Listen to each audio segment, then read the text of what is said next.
If you seek an army for vengeance, you will not find them here.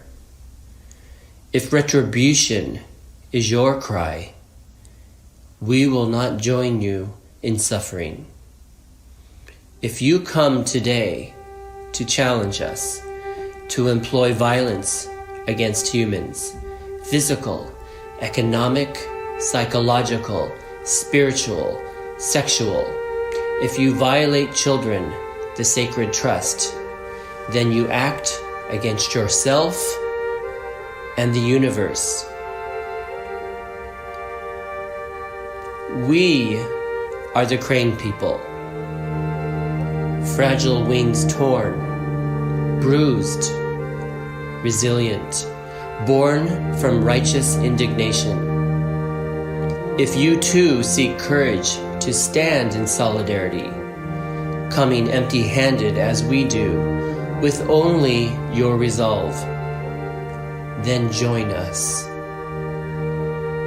From every corner of the community, prayers inscribed on their wings come Tsuru, los pajaritos de curación, talismanic, instilled with ancestral Kimochi, containers of long-held grief spilling forth, kodomo no tameni, folded by hands that remember the sting of desert sand and wind, holding memories of gaman, of horse stalls, guard towers, stockades, hardened resolve, silent tears, of surveillance, manipulation, questionnaires and fracturing, of Oba-chan's despair, of guards defiling young bodies, of clenched fingers bearing weight of suitcases filled with anxieties. These hands remember intimately fathers taken in the night, silent terror, forced removals, separation of families, children behind barbed wire. But our children also remembered who we are. They remembered we are the Tsuru, knowing rightly to fold with love and care, engendering the wisdom to understand healing across time and space, across oceans and divided countries, opening the future. Tsuru, fly from Hiroshima to Minidoka, to Puyallup, to Honolulu, to Manzanar, Heart Mountain, Rower, Topaz, Poston, Jerome, Gila River, Tule Lake, and now to Dilley, Laredo, Fort Sill, Arlington, Yuba, Tacoma. Tsuru, soar to those targeted for destruction, passing through barbed wire and chain link fence. Offer your preference to those targeted by violence, a light with those who starve themselves as resistance, with families torn asunder, with the physically broken and ruptured. Come here to absorb the pain. Itai, itai. Touch your wings to minds lost in torture of others. Bring your moral authority. Battered, worn, resilient. We call you now, Tsuru. May we be kind because we have known such harshness. May we never turn upon one another. In our time of greatest need, fly with resolve to the furthest and most internal sites, our luminous centers. Embrace strength, kindness, wisdom, so that in radiant constellation, we may return for one another again and again. Satsuki, Nancy, Kiyoshi, Emiko, Chizu, Maru, Jan, Paul, Joy, Erin, Luis, Silky, Kaoru, Stan, Barbara, Natasha, Tom, Roby, and all who have come here today. Sister, brother, neighbor, survivor, descendant, stranger, friend. We are Tsuru for solidarity.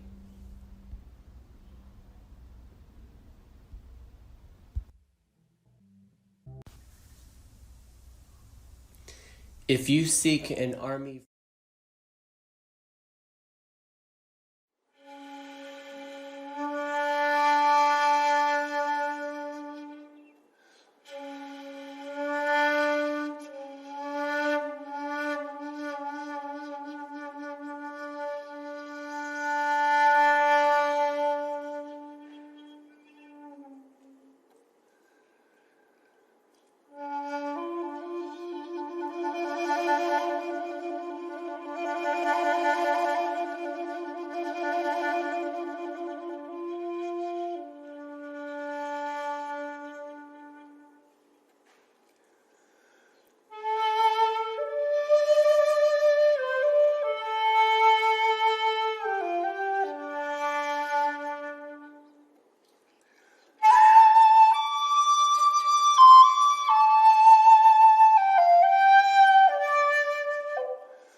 born in Central Vietnam, Da Nang, 1967. When I born there, the Vietnam War still there. It's a chaos, and the environment, the society is get really conflict, and even from my own family too.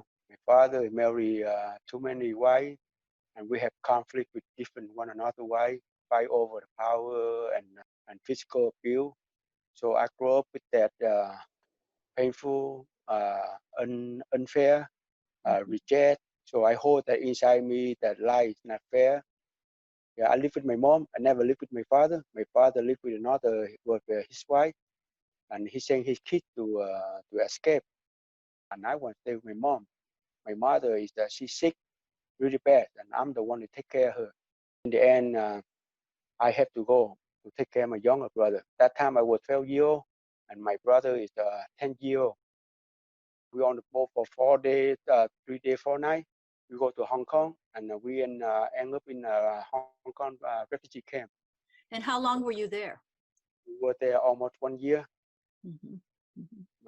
Before we got some sponsor, United States. When I came to the United States, 1981.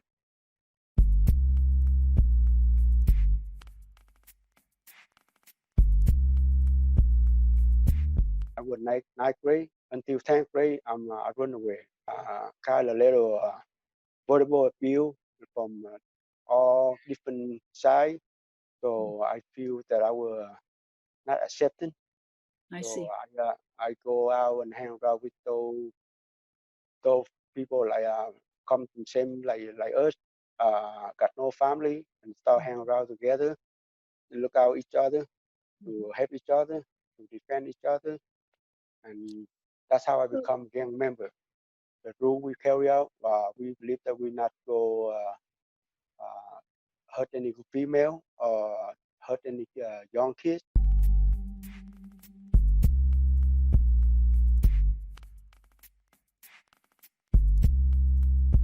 So when I hear that, I really get mad and I really upset. So when she talked to me, she tell me her story, and she tapped me under the table on my leg. He said, "What's careful?" So those guy came back and said, "Why don't you finish your beer and get the fuck out like that?" So when he said that, I feel disrespect. The way I respond, I say, "Who the hell you guys talking to like to me like that?"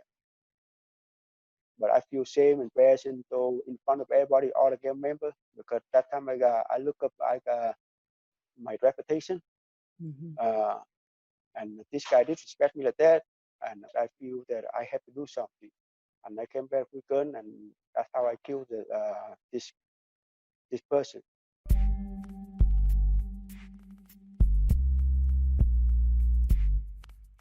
For 30 years, I've been locked up. I have learned a lot. I have recognized a lot. I have aware a lot of things around me because not the only one about that person I have to kill, but I think about the people around me. I impact a lot of people around me and the community too. That is really hurts because I brought a lot of pain from everybody, even my own self. So I uh, I feel that I let them down, everybody down. What happened when you were while you were incarcerated that you had that kind of insight? I have that inside in me, but I don't have the people around to support me. In the prison, then people from the outside came in, like Auntie June, and it sounds like that had a big impact on you. Really, that's the big impact. I think impact me, and I speak for myself, impact for myself, and I also think that it can impact a lot of people. When we were in incarceration, I thought that nobody cares no more. I'm a criminal, I'm a convict. I will do in life until I die in prison. So who cares? Actually, I don't care about myself too. But when I see people like that, compassion and people hope. So when I look at it, I say these people is upper class, got high education, and that take that time to come in prison to trick us. And I feel that the people they got a good heart, they got big heart, and I feel shame, and I also feel hope. I feel grateful. Make me realize that in this world, there are a lot of people like Auntie June, and that makes me motivated and make me try more harder and make me try to aware what I do think. I try to stop it and recognize it. And first, I have to change myself. Right. And when I change myself, it's not easy. Actually, I think all the self-help that helped me a lot. That took me a lot of things that I never thought before. The more I participate and I start sharing, I start listening a lot.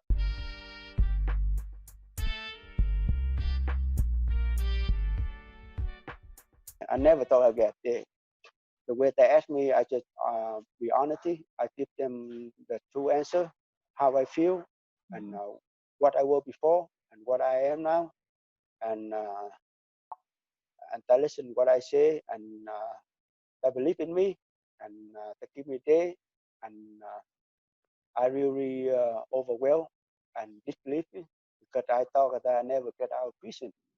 So when I got that give me a day, parole day, I'm I be so full of surprise, unbelievable, and I thought it's God is look over for me and bless me, and I feel so overwhelmed, and I'm speechless, and I will tell myself that if I make it out, I will make it right.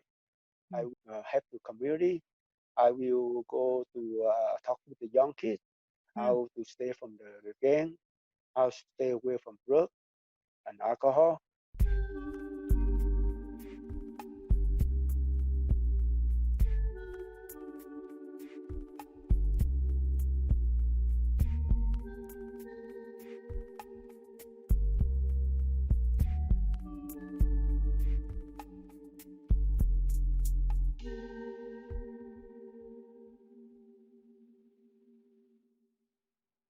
I feel so sad and so so lonely that I have never feel so much like that because they hit me really hard because I feel that they go deport me, go back to Vietnam.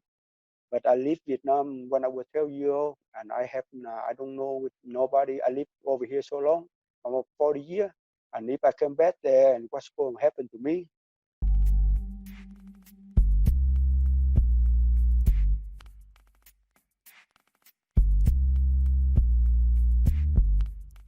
There's been reports of people going on hunger strikes at the Yuba County Jail.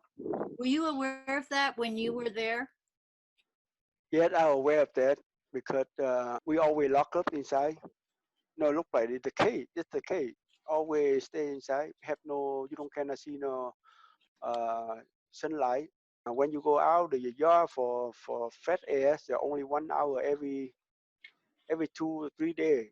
We don't have the food is not enough to eat. When you lock up in there, you really depressed. To me, I really depressed, really stressful. You don't know what is tomorrow, what's the next day. When you go release, what's going on, what happened to me. So you don't know nothing. You always wonder, make you thinking, and that's how messed up with your mind a lot.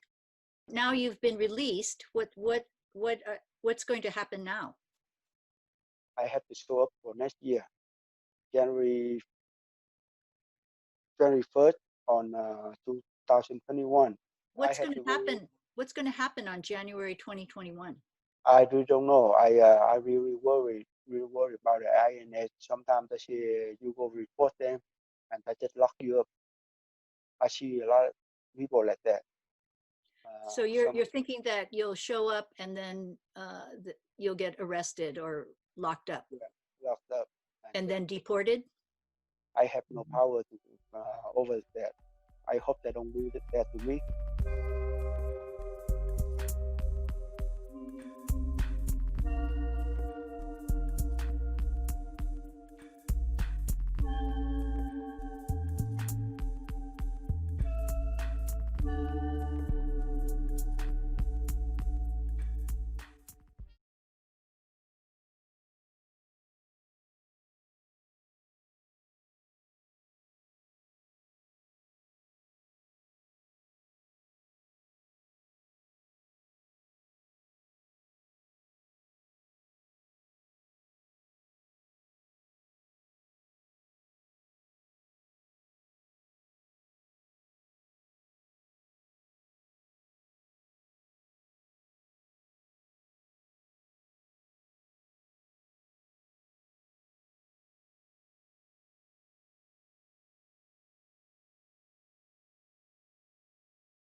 Having just completed his 22nd season as Alan, the proprietor of Hooper's Store on the iconic children's television show Sesame Street, now celebrating its 50th season, please welcome your co-host, Alan Muraoka.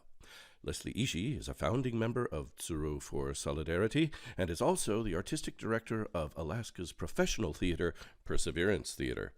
Leslie and Alan met working on the Broadway show James Clavell's Shogun the Musical. Please welcome your co-hosts for Kimochi Night, Alan Muraoka and Leslie Ishii.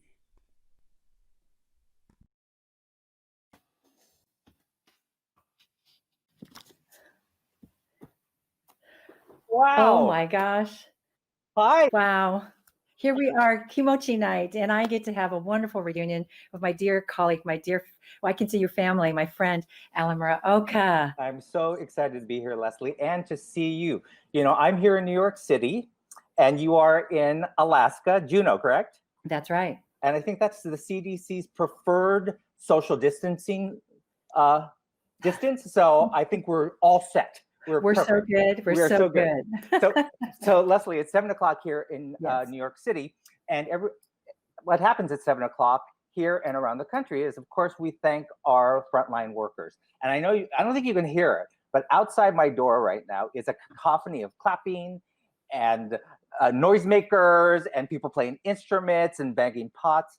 And I think this is a great entree into our evening tonight. We're giving thanks, they're giving thanks, and we're giving thanks tonight.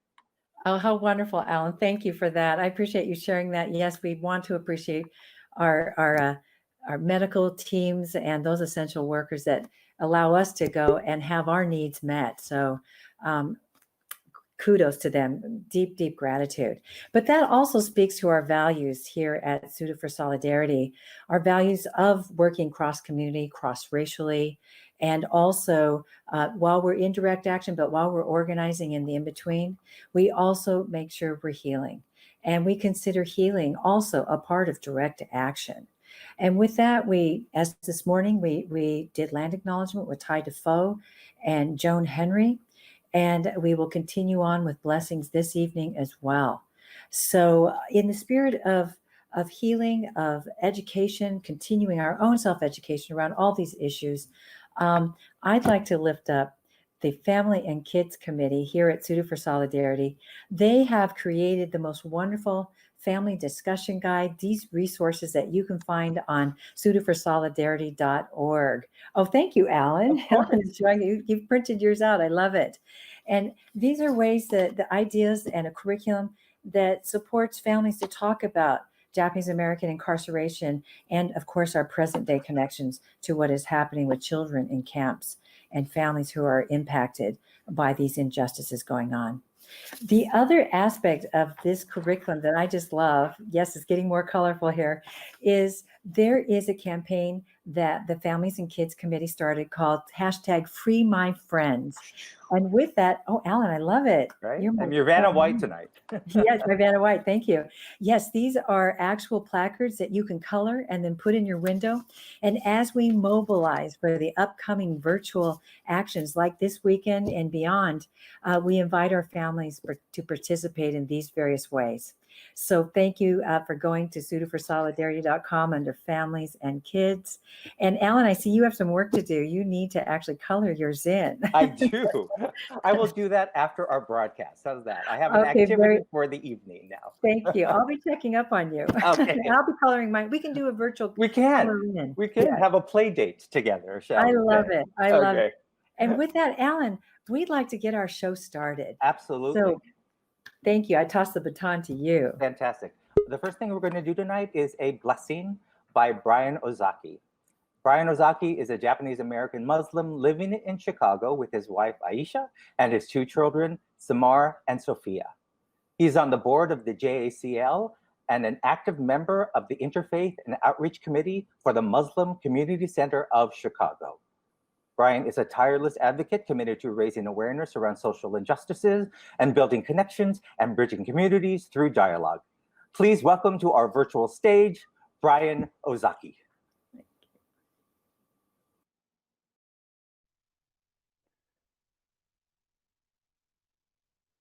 Assalamualaikum. Peace be with you. My name is Brian Ozaki. I'll start with just an opening dua, which is a prayer. Bismillah ar-Rahman ar-Rahim. Alhamdulillah Rabbil Alameen. Ar-Rahman ar-Rahim. Maliki yawmiddin. Iyyaka na'budu wa nasta'in. Siratal mustaqim. Siratal ladhina an'amta alayhim. Ghayril maghdubi alayhim waladdallin. Ameen.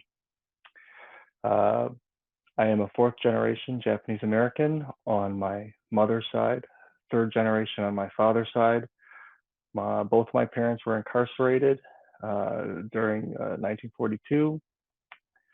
The reason why a lot of this means so much to me is, as a practicing Muslim, the Quran speaks of the oppressed and weak people on earth and suggests that they could migrate from their oppressed positions to another land of God. The verse says, "Was not the earth of God spacious enough for you to flee for refuge?" The verse indirectly suggests that those who have authority should take care of refugees. Since it speaks of God as the owner of the land, therefore the worldly owners and authorities should feel closeness and openness to those who are destitute and oppressed, and therefore open the doors of their borders for them. The verse continues, "As the helpless men, women, and children who have neither the strength nor the means to escape, God may pardon them. Surely God pardons and forgives. Surely God pardons and forgives. Those who migrate to the sake of God shall find many places for refuge in the land of great abundance."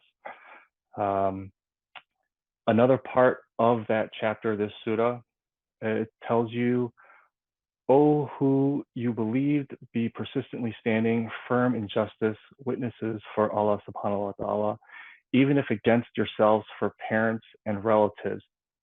This surah talks about the women. This is very important for me personally. My wife and I currently traveled down to Matamoros, Mexico earlier this year to see what had happened, what's going on, see the conditions of the camp, and what best we can do and help out. We landed in Brownsville, Texas, which is just over the border. We were introduced to a fantastic organization, World Central Kitchen, headed by Chef Andres, and we were able to see the conditions that the migrants were in, how they were being treated. Roughly about 2,000 refugees sitting in camps, makeshift camps. We were able to see different scenarios of their living conditions, their willingness and their ability to overcome, their strength to survive in the conditions that they were living in, their ability to make the best of their surroundings. They would create neighborhoods, create places to shower, and they use their natural surroundings to supply them the necessities that they needed. However, there was other things going on in the dark of the night that to us seemed very shady, and to do such things in the middle of the night with no set schedule, like deporting people back to countries that they weren't from or they weren't familiar with, or countries that they were fleeing for their own safety. They would do this in the middle of the night, anywhere between 2 in the morning to about dawn, and they would hide these enormous jumbo jets behind hangars, and there would be 2 to 3 buses, and they would hide those as well, and people would be offloaded from these buses, sometimes in shackles and chains, and they would be rushed up the jetway into the plane and then flown off. This seemed very secretive and intentional, and they did this almost every day. Also, there were makeshift courts and oftentimes courts would be canceled unannounced because the internet connection was bad. And what does that mean? The internet connection is the connection where the judge is about 30 minutes away from the camp. The judge, for whatever reason, would not drive in. They would broadcast him from 30 miles away, or I'm sorry, 30 minutes away. And it seemed very impersonal. It seemed hurtful. And, you know, there's an enormous language barrier, and people who are in courts trying to gain their asylum did not have the help necessary along the way to make it through this court system. Also, for food, food was provided by World Central Kitchen. There was also donations through a local church of water and some fruits because you are not allowed to bring fruits across the border. Brownsville is literally just over the border from Matamoros, Mexico. And after we prepared the food, we would walk the food across the border in carts. And us being from the United States, some were people of color, some were not. It was an interfaith trip, and we had no problems getting in and out, while on the other side of that border, people waited in line for anywhere between 3 to 7 hours just to cross the border for a chance at their court date. So as we walk past them, as the evening is over, you can see how unjust that was. People standing there all day just to have the chance to have their time in court. They would normally have about 3 sessions over a long period of time, roughly about 6 months.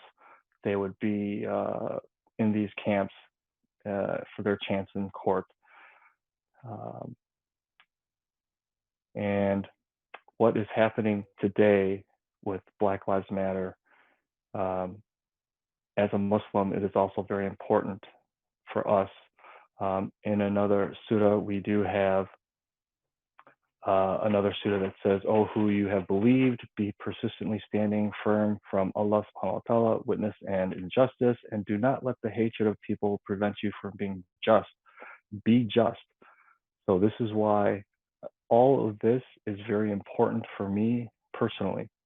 I want to thank you for your time, and I appreciate you giving me the opportunity to have this platform. Thank you very much.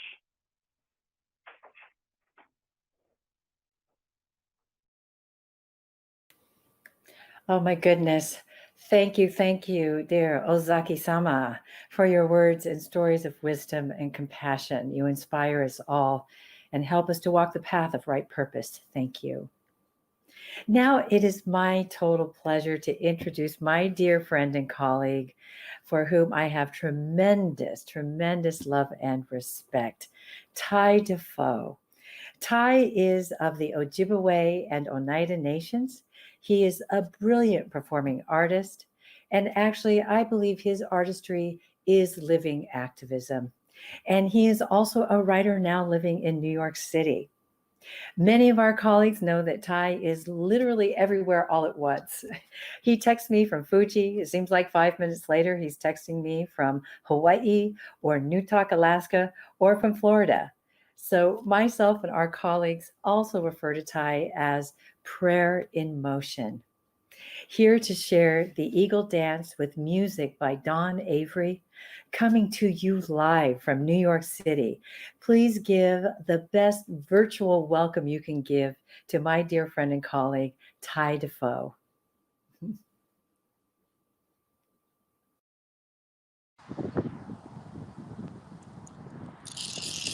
Yaha hey, Buju Nindoen Magnug. Tai Indigenous cause, Indigenous cause, what Swaganin and Dunjaba, Magizin and Dodem, Wabanung, Jawunung, Naga, Binung, Minoki Wenung. Miigwechkae ga kinigego a baganinagade making miigwechkije manejo adapanana ao asema wabanong shaunong naga binong menoki wedeno. Good evening, relatives. That's how you say hello or what's up. Giving you many, many virtual hugs. Thank you so much, Leslie, for that amazing introduction. And it is a pleasure to be an activist with you, a colleague, an arts maker. Knowing you has truly changed my life. And thank you for asking me to be here. Human beings of all kind. I was asked to be here to give a prayer, a dance. It came to me to talk a little bit about the clan that I'm from, the animal clan, the Migizi Nindodem. Migizi is one of the highest flying birds. It is also a leader in many of the bird nation. But like the eagle is connected to many of our winged creatures. The crane, the snipe, no matter the size, shape, color of that bird, all of the birds are connected. So this dance that you're about to witness this evening, this experience, and I hope it transfers over the virtuals here, is a dance, a prayer. There are many stories of great Migizi and Indodem, as they say, of this clan. And the basic message of this is a message of peace. This dance is a message and a prayer for all of the people on earth to come together, to rise to the occasion so that we can soar with our wings of knowledge and our wings of wisdom to truly stand and to be shoulder to shoulder each other, just like that great hoop or that great circle of life. As you witness in this dance, this Migizi dance, this dance is about this great hoop or this great circle of life, because it is that we are all connected from all walks of life. This dance was given to the people so that they can take moments of reflection, of prayer, but also moments of perseverance to keep on going and soar. There was a story that was told to me. It was a very long story, so I'll keep it short because there's lots of other wonderful people talking tonight about a small, tiny little mouse. And it was this tiny mouse that had no eyes. And this tiny little mouse had to make it to the top part of this mountain. This little mouse started walking and walking and walking, and all of a sudden it met this frog that was started to jump. The frog instilled some of its medicine in that little mouse. So then the little mouse started to jump. The little mouse then met a coyote that was going in circles and almost had forgotten its memory. And so in an exchange, the little mouse that was now jumping gave its memory, its mind to this wolf. And the wolf gave one of its eyes to this mouse, and they exchanged, right? So there was this mouse, and then all of a sudden it met a bison or a buffalo because it had to get to that mountain. It was still going and going and going. And that on the way there, that mouse exchanged another one of its eyes to that buffalo. So now this mouse couldn't see anything. But this mouse knew it had to go to that top part of the mountain. And when it reached there, it finally reached the top. That mouse stood out on over top part of that mountain, couldn't see anything, outstretched its little hands, bent all the way down to the earth, and reached its tiny hands in the air, outstretched its tiny arms and hands, and just could feel the wind. And in that moment, and in that story, they say that that mouse turned into this giant soaring eagle and could see everything from above and started circling and circling and circling and delivering messages of hope and peace to all the people. So in this story, it's just one of the stories that we talk about in my community and the Anishinaabe people. We talk about the story that no matter how small you are, no matter who you are, that this message of perseverance, of hope, of faith are so important. So this dance goes out to all the internment Japanese survivors of all of the generations of our Black brothers and sisters who are in great suffering right now too. This dance is for you, that we will all together rise to the occasion and soar. And I believe that we can do this. And there's a song that goes with this dance, and it goes something like this.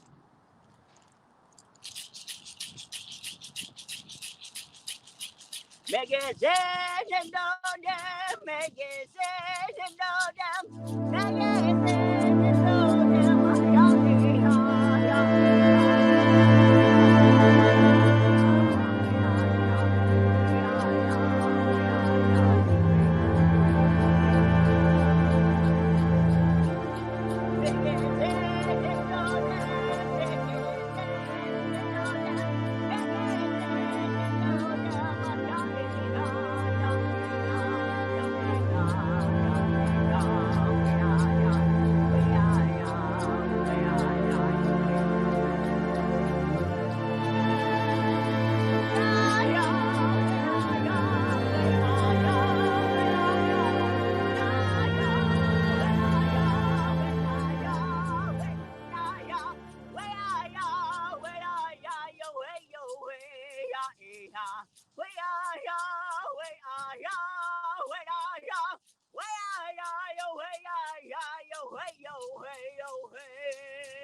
All right, thank you so much, Ty. So Ty and I are both in New York, and as you could tell, it is a beautiful sunset today. So it was a gorgeous backdrop to a gorgeous performance. So thank you so much, Ty. Our next artist is Janice Mirikitani. Janice is a groundbreaking Asian American liberation poet who was appointed the second Poet Laureate of San Francisco and the first Poet Laureate of color in San Francisco in 2000. She has authored 4 books of poetry and is the editor of 9 landmark anthologies to provide platforms for writers of color, women, youth, and children. Janice has also worked in civil rights causes for various multi-ethnic communities, including the struggles for redress for Japanese Americans incarcerated during World War II, and she is a Rower, Arkansas concentration camp survivor. Janice is also the co-founder and founding president of GLIDE. Please give a warm virtual welcome to Janice Mirikitani. Hi, my name is Janice Mirikitani. I'm second Poet Laureate of San Francisco and also co-founder of the GLIDE Foundation. GLIDE's mission over the past 55 years has been to serve the most poor and those most in need and marginalized. We also partner with activists and other organizations whose work it is to bring people together. Our mission is very deeply steeped in social justice. I'm honored to be part of this virtual pilgrimage, Tsuru, in solidarity with all people facing ongoing injustices and oppression. We are in critical times, facing irresponsible lack of leadership in our country, ignorant and if not so tragic, ludicrous responses to the COVID pandemic, and pointing fingers of blame against Asia specifically, which has caused wholesale permission for hate profiling and deadly persecution of our AAPI communities. Now is a time more than ever to be allies with all communities profiled and victimized on our borders and the inhumane killing of African Americans. We must stand together against white supremacists and ignorant haters.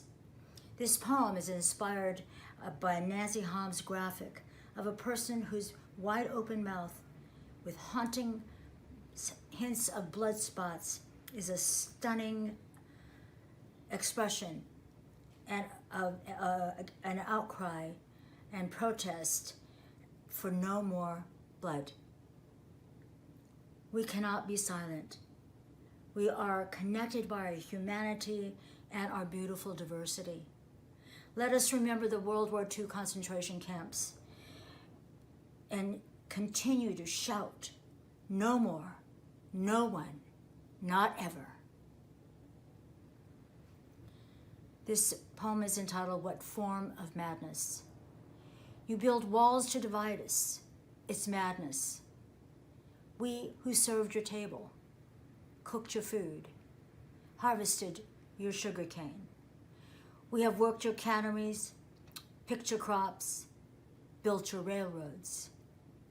You claim war against trade agreements, incite more race hatred. It's madness. You beat us with baseball bats, jail us in concentration camps.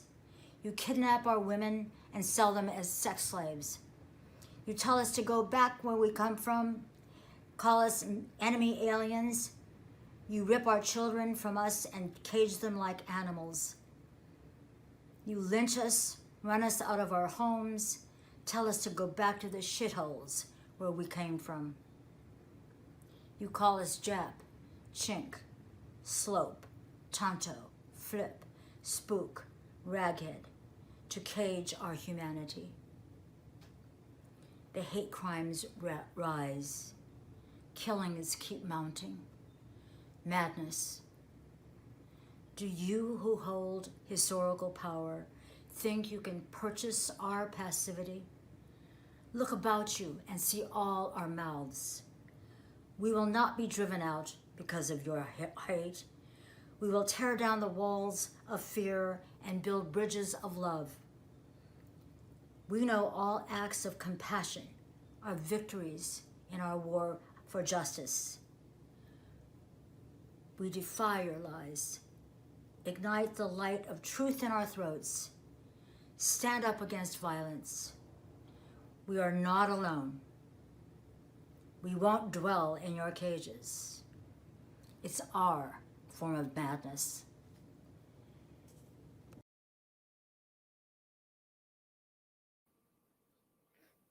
Good evening, everyone. Thank you so much for your patience. We had a little technical difficulty there, so I appreciate you in these virtual times that we often get to take a breath because of some lag in the systems. So thank you. And we hope to maybe circle back to Janice. We'll do our best, but I can share with you, she always exudes such power and eloquence in her words as the Poet Laureate of San Francisco. And I attended Glide Memorial Church when I was in grad school in San Francisco, and always appreciated the liberation theory and the community building that they did together, she and Reverend Cecil Williams. So all my best to them and love to them and their healing circles, their activism, and their art.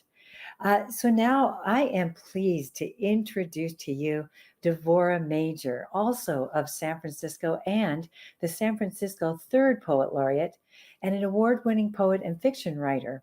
Devorah is a senior professor at California College of the Arts, as well as the poet in residence of the Fine Arts Museums of San Francisco. She has toured internationally and throughout the U.S., both performing her poetry and serving on panels speaking on African American poetry, beat poetry, and poetry of resistance. Devorah was awarded the first Novelist Award by the Black Caucus of the American Library Association and is the executive director of California Poets in the Schools. And she is also the literary program director of Concepts Cultural Gallery. What an esteemed colleague. We're so grateful to have you with us. We're honored to have you with us. Please give a wonderful virtual welcome to Devorah Major.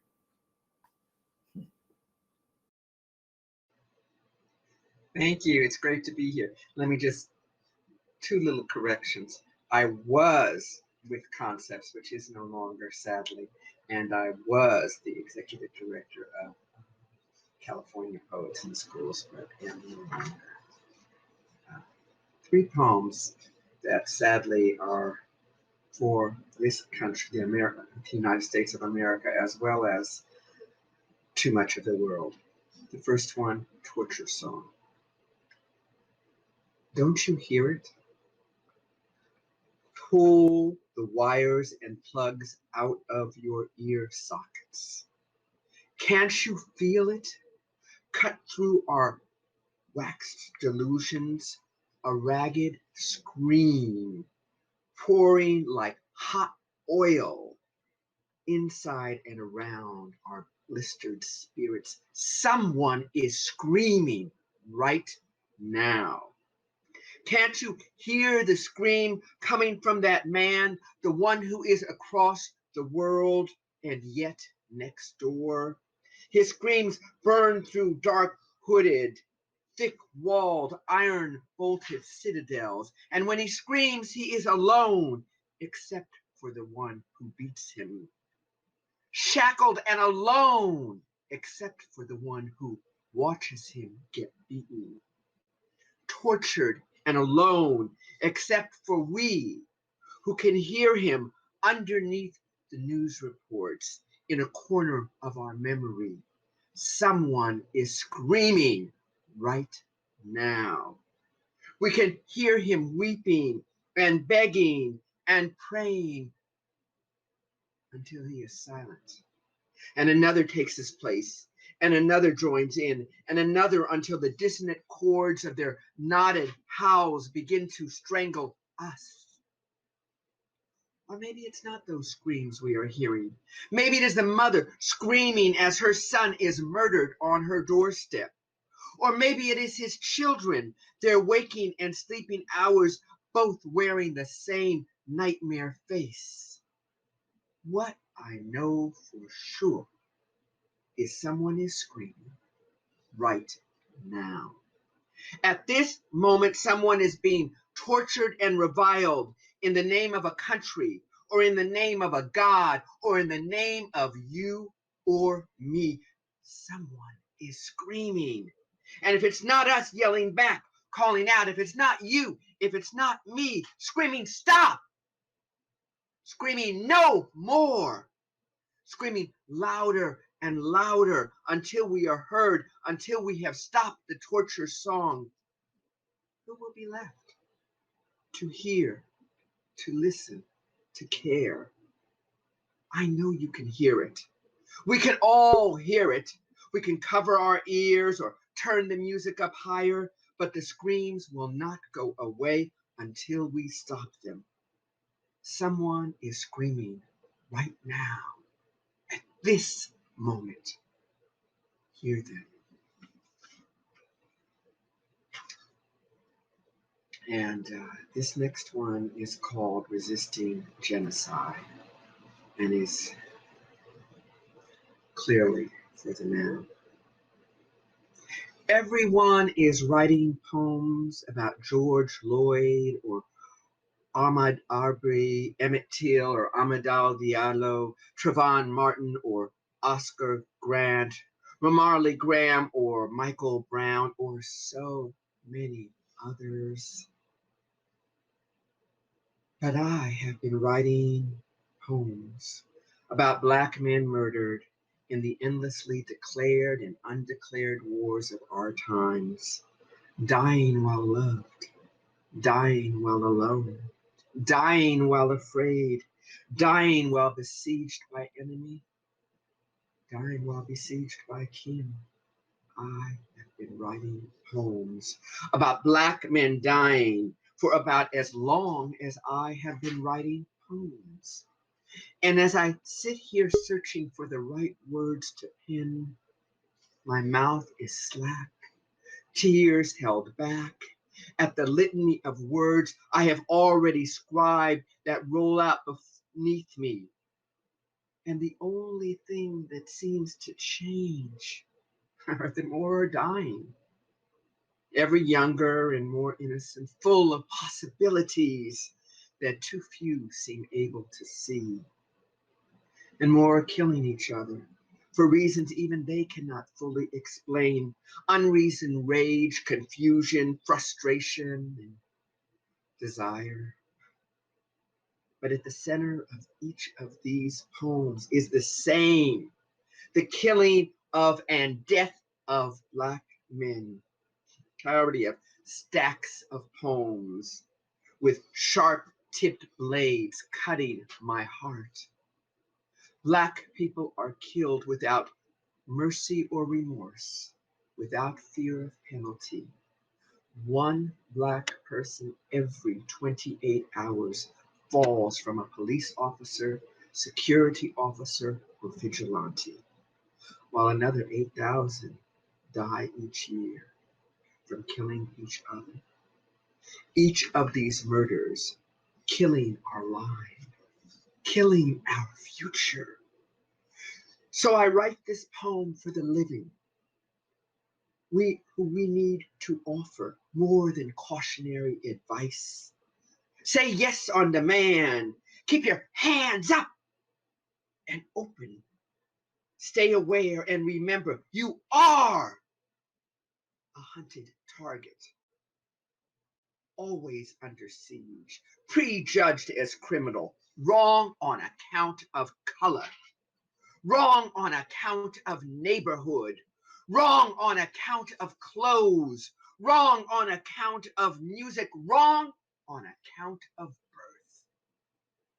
We need to make a way for all of them to stride with their smiles, lighting up dark corners as their neighbors watch out for the treasure of their inner beauty and the caprice of their outer style and the endless potential of their precious lives.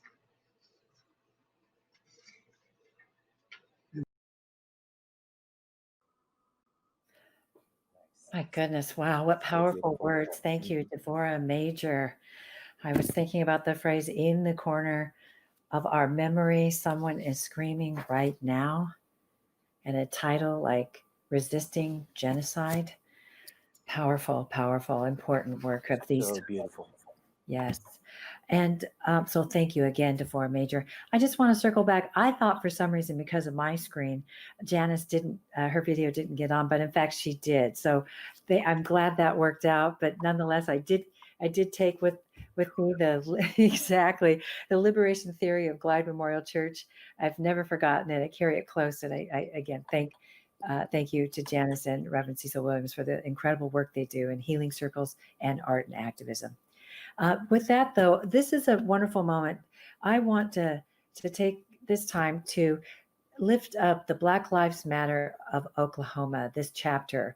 So before I go on, Alan, I have just got to lift up our sister, Reverend Sherry Dickerson of Black Lives Matter of Oklahoma, who was one of the esteemed panelists in the program earlier today. And she stood with us with Tsuru for Solidarity at Fort Sill in Oklahoma. And I heard the Reverend speak truth, much like Devorah Major is speaking truth in her poetry. So I invite folks to go to Black Lives Matters OKC on Facebook to support their powerful work. And of course, the powerful work of all the Black Lives Matters chapters going on all over the world and of course throughout the US. And we will be lifting up organizations throughout the evening for you to support and donate to. Now at this time, I'd like to bring to our virtual stage Reverend Duncan Williams, who will lead the Buddhist ceremony of healing and remembrance and connection. Reverend Duncan Williams organized a similar cross-community remembrance ceremony and protest at Fort Sill, where they marched on Bentley Gate, shut down the highway, and chanted a heart sutra centered on remembering Kanesaburo Oshima, who was killed by guards at Fort Sill. This ceremony was central in preventing children and families from being brought to the detention site. So with our deepest respects to Reverend Duncan and his colleagues, we now go live to Los Angeles.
We gather today to honor those who have come before us.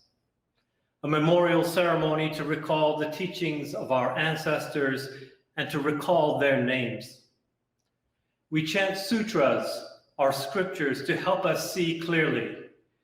we recite names to help us know that we are not alone. We are not alone to face the great mountain of suffering, the great ocean of tears that have been emanating from racial injustice, economic depression, and a global pandemic. We're not alone because our scriptures teach us that this world is like a net of jewels. Each one of us a precious stone, a jewel cut in such a way that if we care to look deep enough, every person is a mirror in an infinite and interlinked web of life.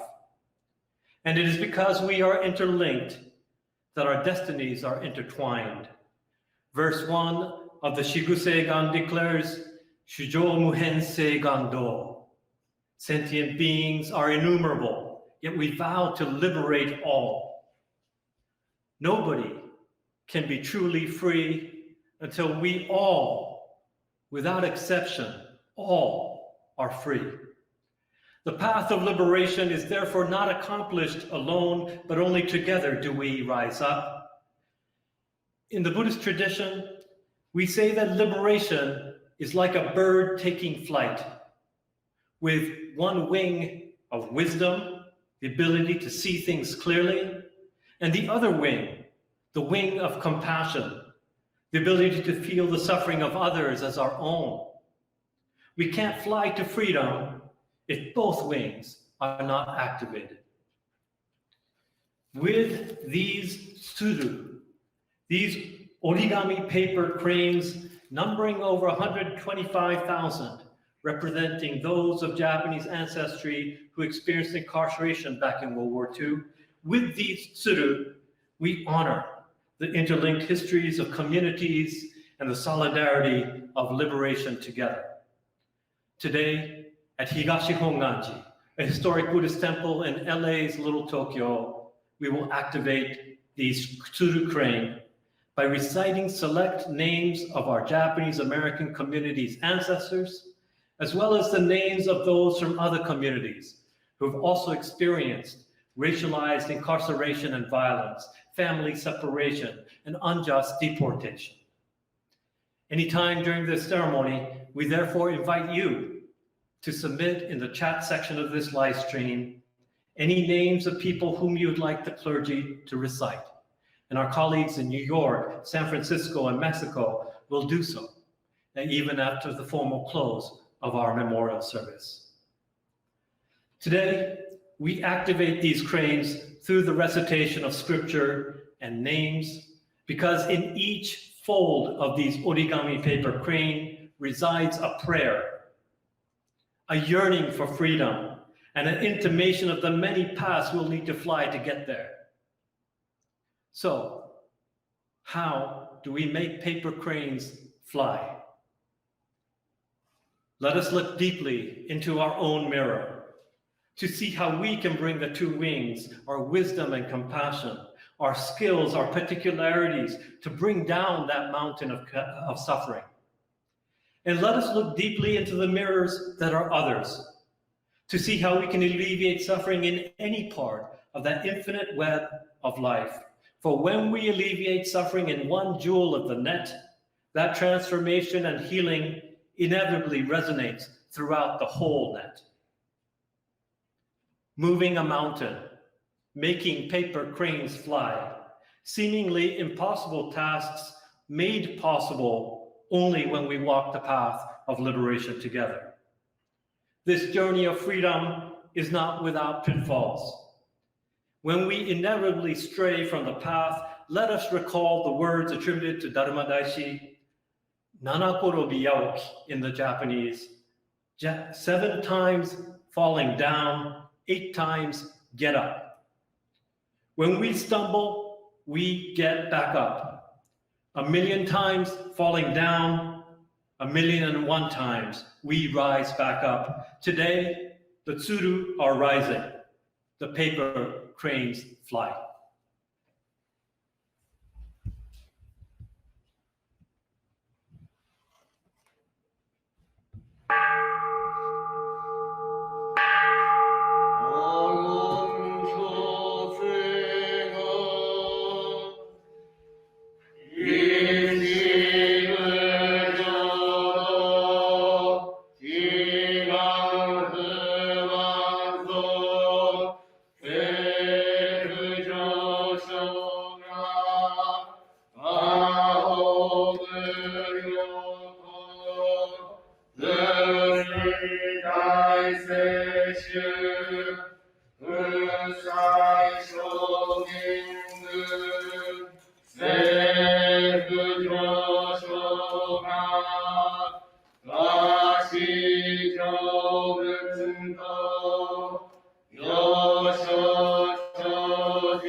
nyahara mita shingyo, fujutsuru kudoku wa.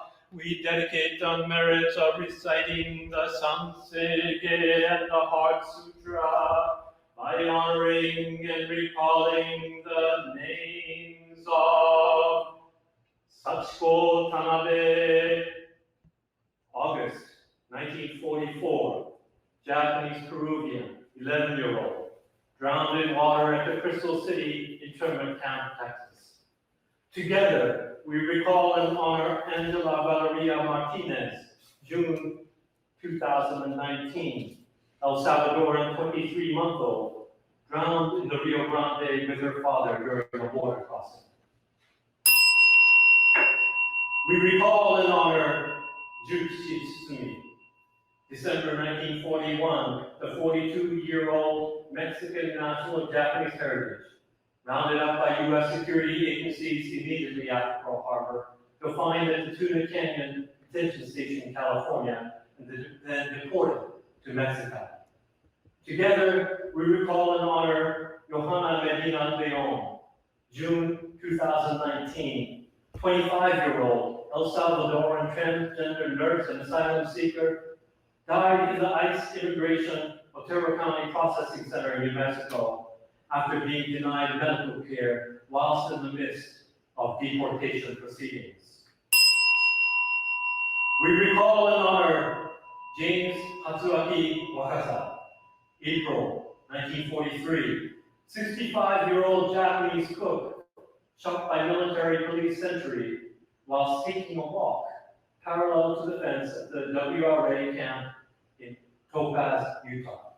Together we recall and honor Ahmad Aubrey, February 2020, 25-year-old unarmed black man shot by vigilantes in a pickup truck while jogging in his neighborhood in Glenn County, Georgia.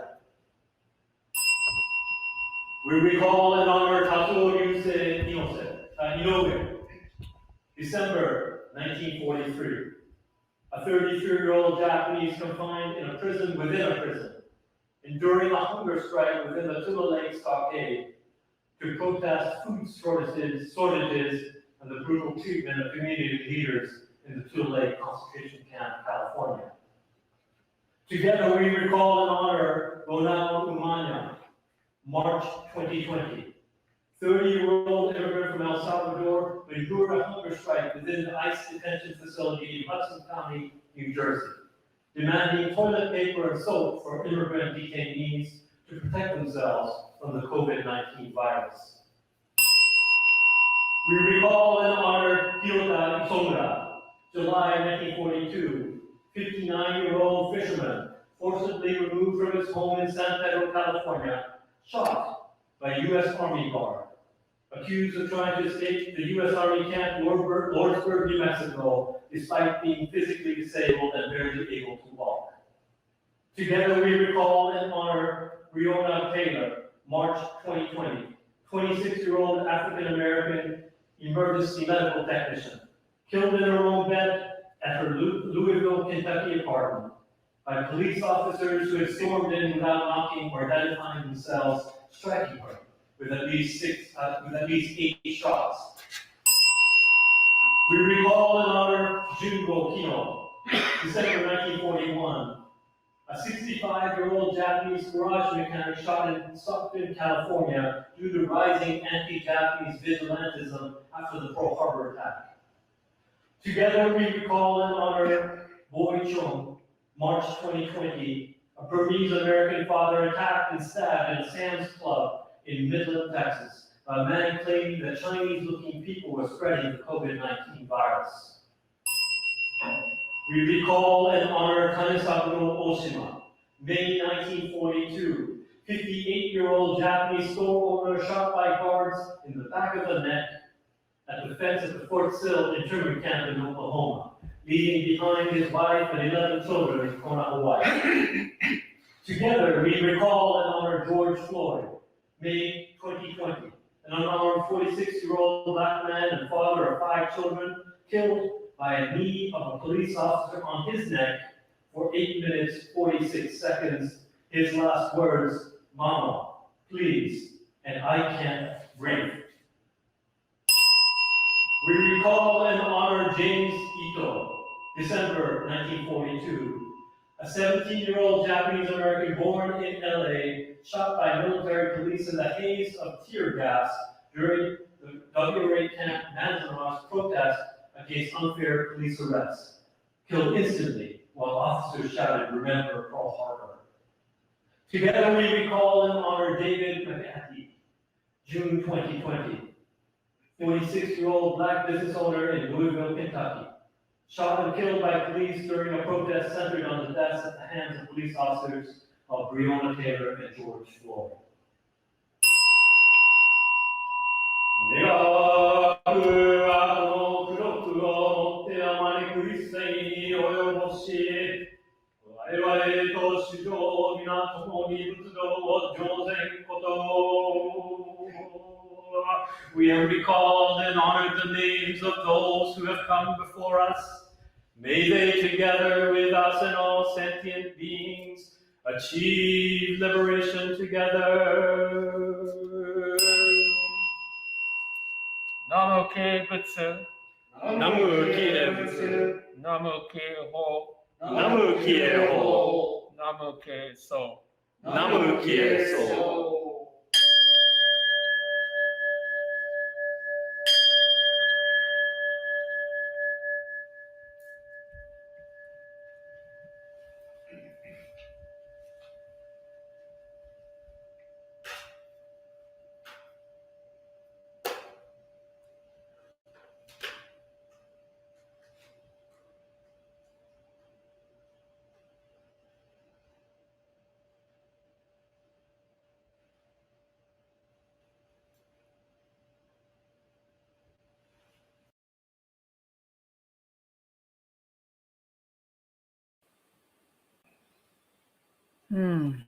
Oh my goodness. I request that we take a breath together as we honor and take in the vibrations and names offered in this Buddhist ceremony. Collective breath.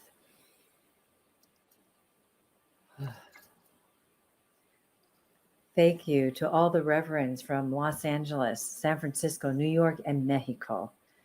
Thank you for being with us. Thank you for the worldwide organizing you are doing with the Buddhist priests across the globe, basically.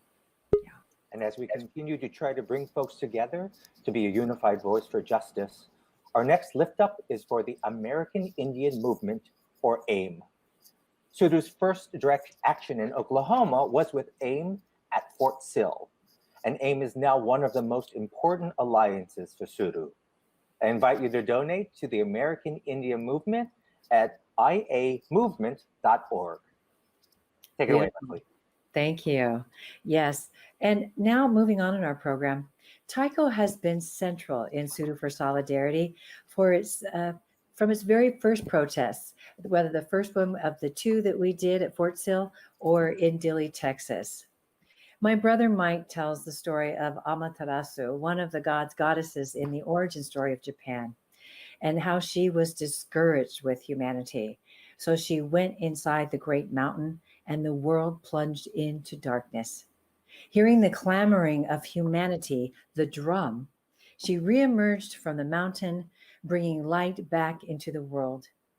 In much the same way, we bring the Taiko to symbolize the clamoring of humanity in a time of extreme darkness and cruelty, calling on Amaterasu and our ancestors to help bring light to this current tragedy for humanity. Taiko performers and ensembles across the country have joined together in solidarity, calling for the closing of the camps, calling for the end to state violence. This committee is organized by Stan Shikuma. He lives in Seattle and coordinates regularly direct action there.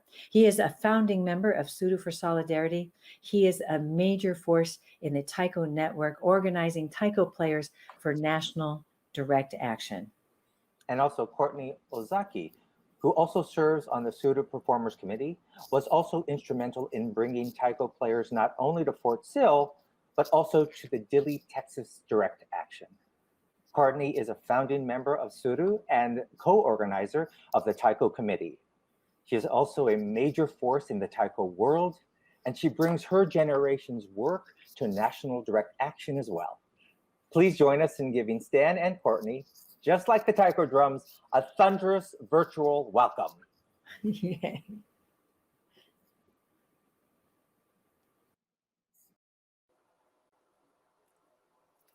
Thank you so much, Alan and Leslie.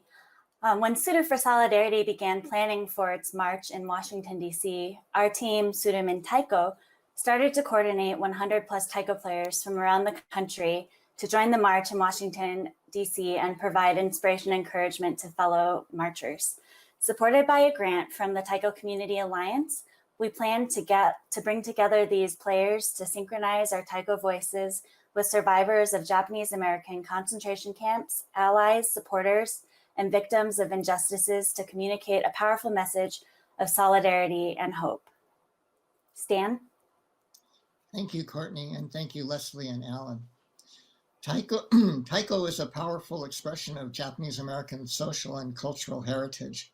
The drums pull us together in community, and within the context of Tsuru for Solidarity, our Taiko become a voice for unity, peace, and justice.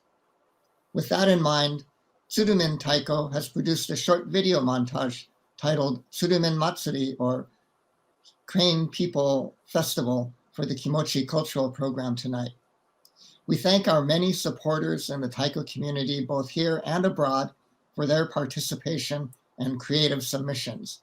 And we are grateful that Taiko will accompany many of the direct actions taking place around the country tomorrow morning. May our tsuru rise on the sound of the drums. Domo arigatou gozaimashita. Thank you very much.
And in doing so, they stay connected and principled about centering the demands, struggles, and lived realities of people who bear the direct brunt of the violence of this system.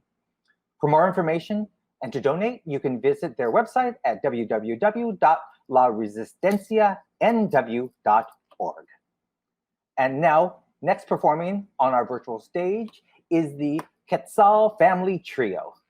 Quetzal Flores is a Chicano musician, producer, and cultural strategist and organizer living in East LA.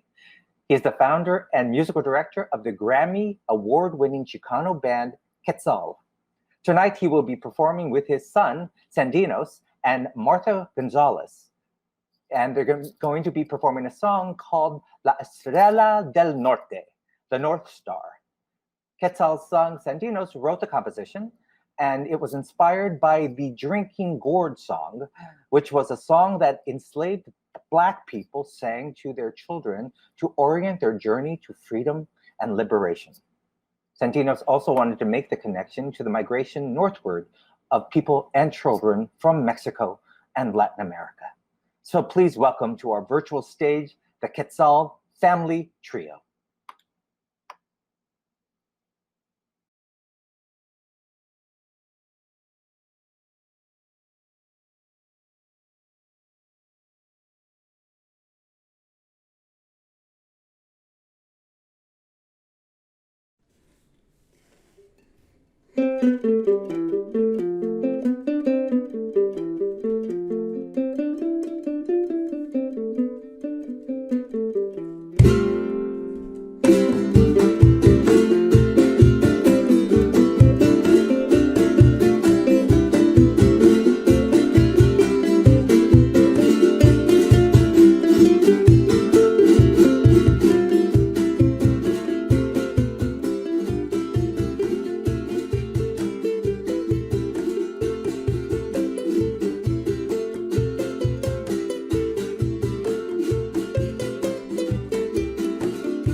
Hi, we're back. Oh my goodness, thank you to the Quetzal family trio. Seeing you make art together and encourage your son to be the composer reminds me that in many of our cultures is embedded a natural sense of direct action and actually resistance in the art making, in community, in family, in our family unit. So thank you so much for that offering tonight. It lifts me up. But in the meantime, I would like to do another lift up as well.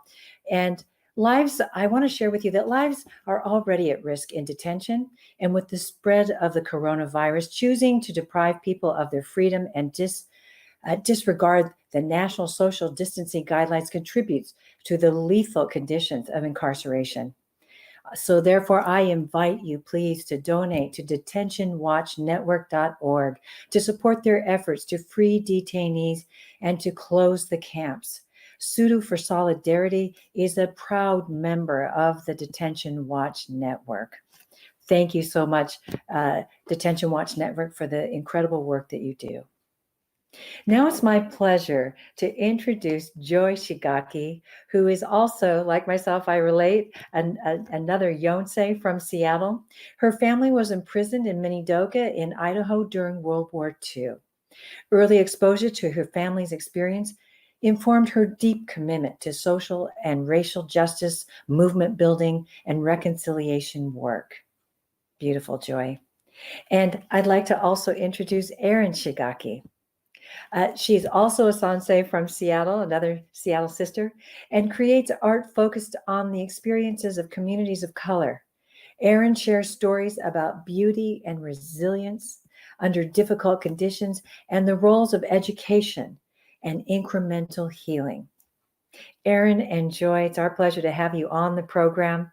And I know that you are here to honor and appreciate our volunteers, donors, our friends of Tsuru for Solidarity. Welcome to our program.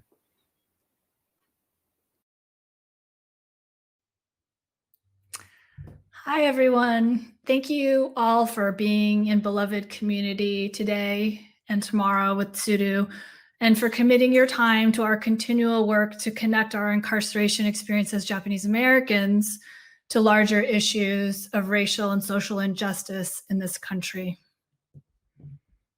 We stand in solidarity today with Black lives and the Black Lives Matter movement in pain, in protest and grief, for the lives stolen by violent state action and by the inhumane treatment of police, for those daily. And today we remember George and Brianna, but we also remember those whose names never make the headlines. And we see their humanness, and we see their value, and we see their humanity. You know, institutional racism has plagued this country, particularly for Black, Brown, and Indigenous communities. And we recognize that this is a foundation in this country, and we have much work to do to be able to fully change systems and institutions that are deeply rooted in this approach and in this foundational thinking and, you know, in humanity. But as Asian American allies, as Japanese Americans, our work is to really focus on anti-Blackness and really understand fundamentally how we individually and collectively need to work to be better allies for folks in the Black community. There's work to do.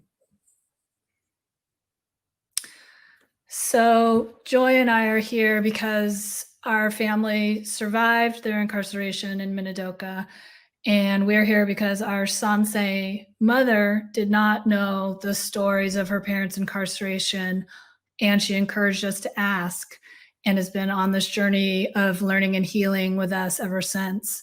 And we're here because both of our grandmothers decided to talk about their painful past when we wanted to know. Our grandparents' names are Yasuko and George Shigaki and Mitsuko and Seigo Otani. Please join us in taking a pause to remember your ancestors, those we have lost, and those who bring you strength, especially during this time.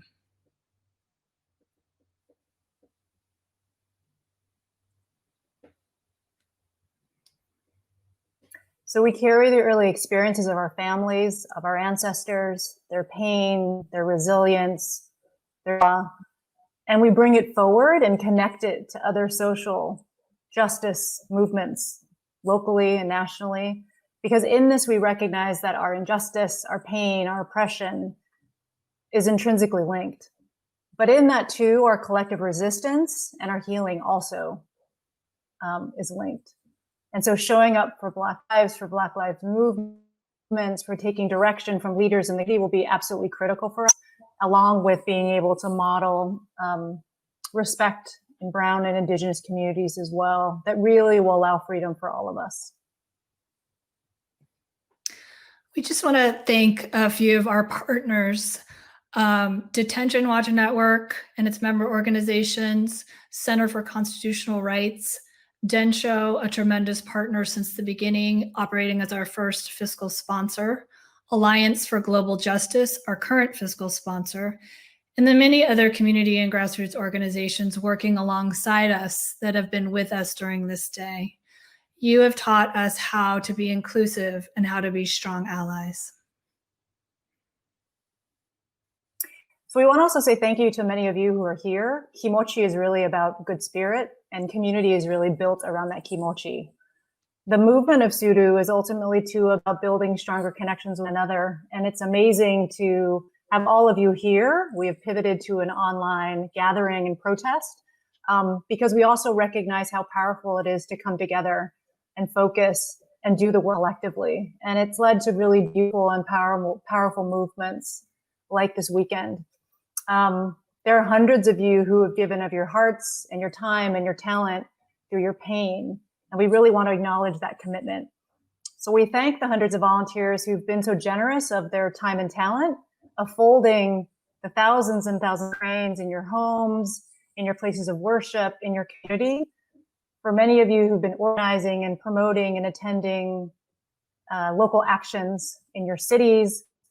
For those serving on various committees of Tsuru, the Communications Committee, Performance Committee, Direct Action, the National Pilgrimage, Policy Work, we thank you.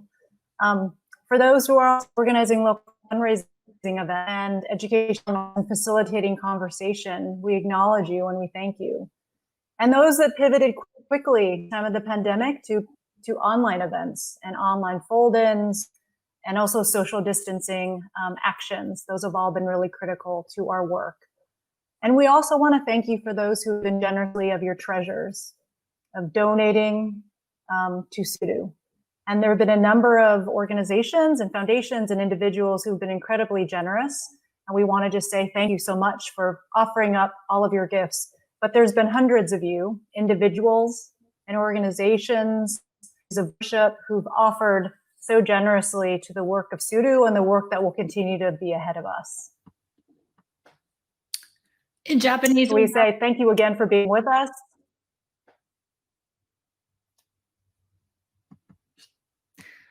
In Japanese, we have a phrase that means, I am what I am because of you.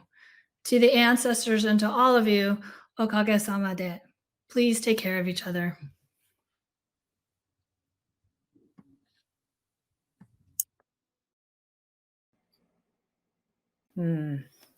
Okage-sama de. Thank you, Joy and Erin. Thank you. We're now at a point in our program where it's my, once again, another honor and pleasure to introduce a colleague, a dear friend for many years now, Soji Kashiwagi. Soji is the executive director and playwright of the Grateful Crane Ensemble, a nonprofit theater in Los Angeles. He is the second son of Nisei poet Hiroshi Kashiwagi and credits his father for the inspiration to start the Grateful Crane Ensemble 19 years ago. Soji is honored to pay tribute to his dad during this Kimochi Night. And this part of our program is to honor those who have moved on to become our ancestors. We honor Hiroshi Kashiwagi, the poet laureate of Tule Lake, and a community treasure whose memorial service was canceled due to the pandemic. We want to memorialize all those who have passed, in particular in communities of color disproportionately affected, historically, and of course, presently, those who died due to the pandemic and state violence. We're also paying tribute to our own Nikkei who have passed from COVID-19, mostly World War II concentration camp survivors, and to all those infected and dying inside detention sites and prisons. So thank you, Soji, for this important contribution to Kimochi Night.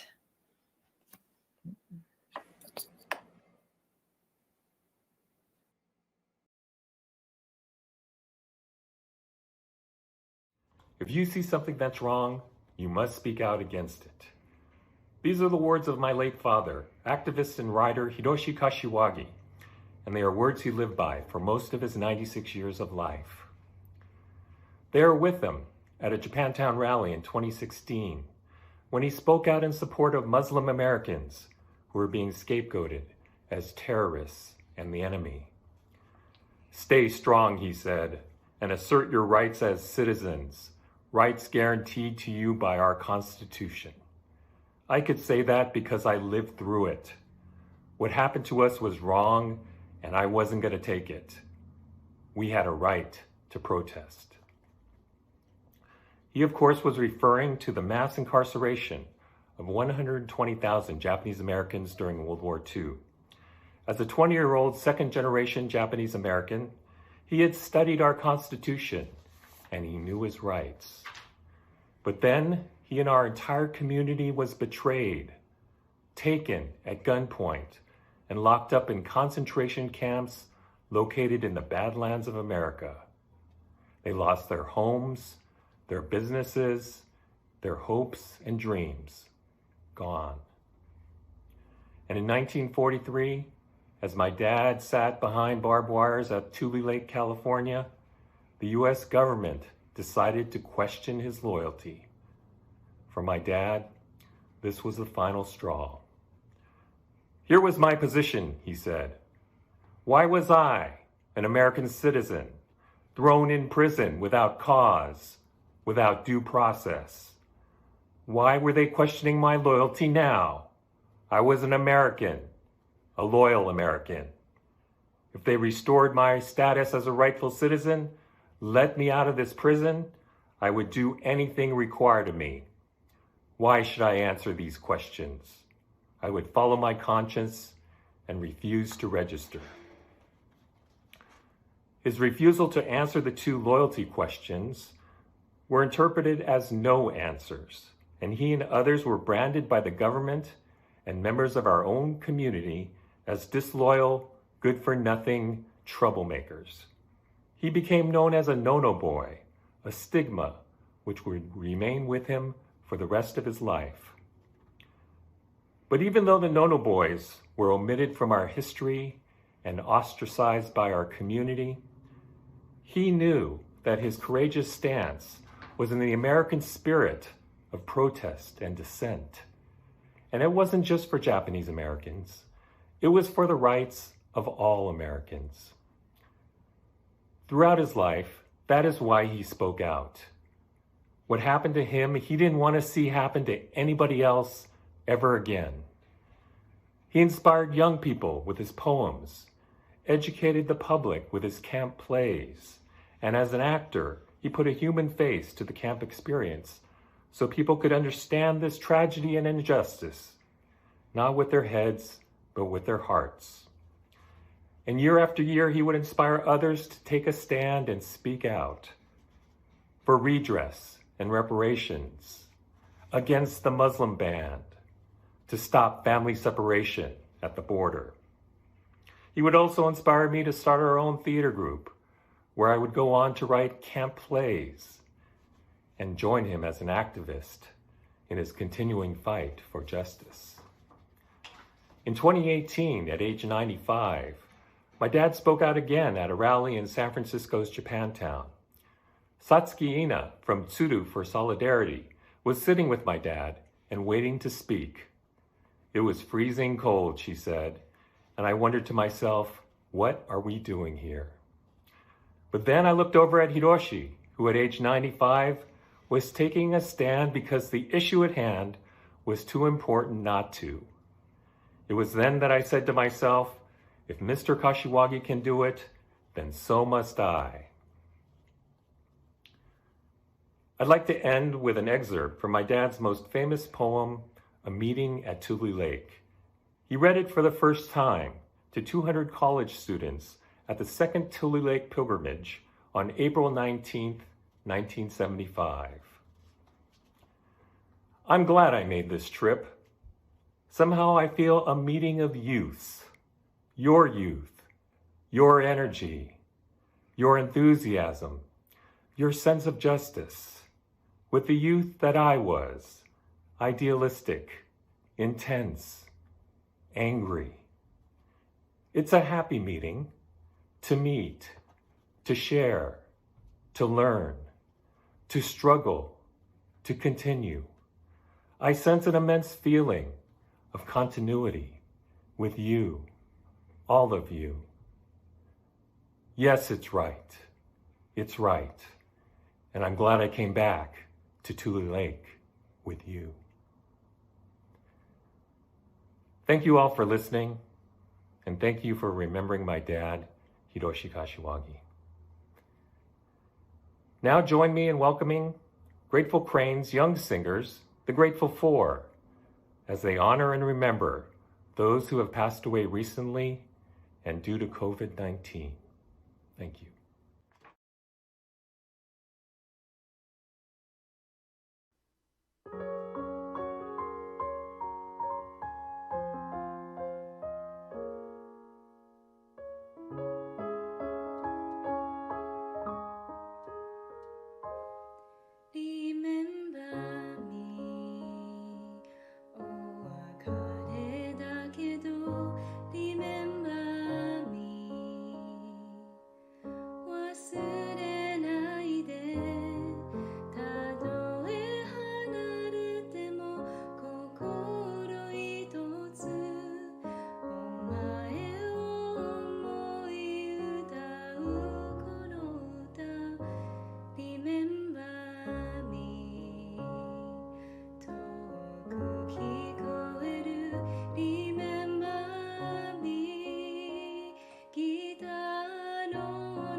Aunque tengo que emigrar.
Thank you, Soji.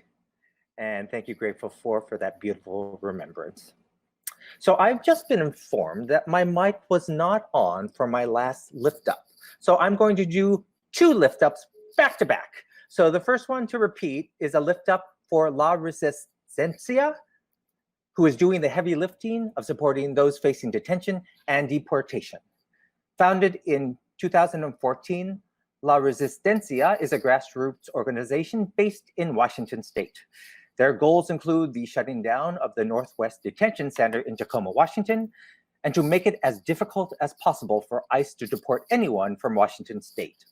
And in doing so, they stay connected and principled about centering the demands, struggles, and lived realities of people who bear the direct brunt of the violence of this system. For more information and to donate, you can visit their website at www.laresistencianw.org. All right, I'm going to scroll down now to my second shout out. Our next lift up is for the Black Alliance of Just Immigration, or Bashi. Bashi educates and engages African American and Black immigrant communities to organize and advocate for racial, social, and economic justice. Local Bashi organizing committees in New York, Georgia, California, and Arizona build coalitions and initiate campaigns among communities to push for racial justice. They do critical work at the intersection of immigration justice and anti-Black social structures. Supporting Black immigrants and African Americans cannot be undervalued in today's political climate. So for more information, visit their website at www.bashi.org. And now I'd like to bring our next performer to our virtual stage, and that is Kishi Bashi. Kishi Bashi is the pseudonym of singer, multi-instrumentalist, and songwriter Kaoru Ishibashi. Kishi Bashi is the founding member of the New York electronic rock outfit Jupiter One. In 2012, he started to record and perform as a solo artist and has been invited to play in major festivals such as South by Southwest and Austin City Limits.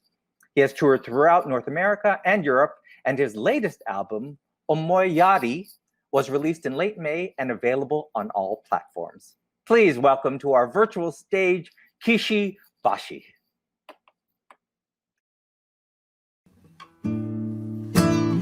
Hello, how's it going?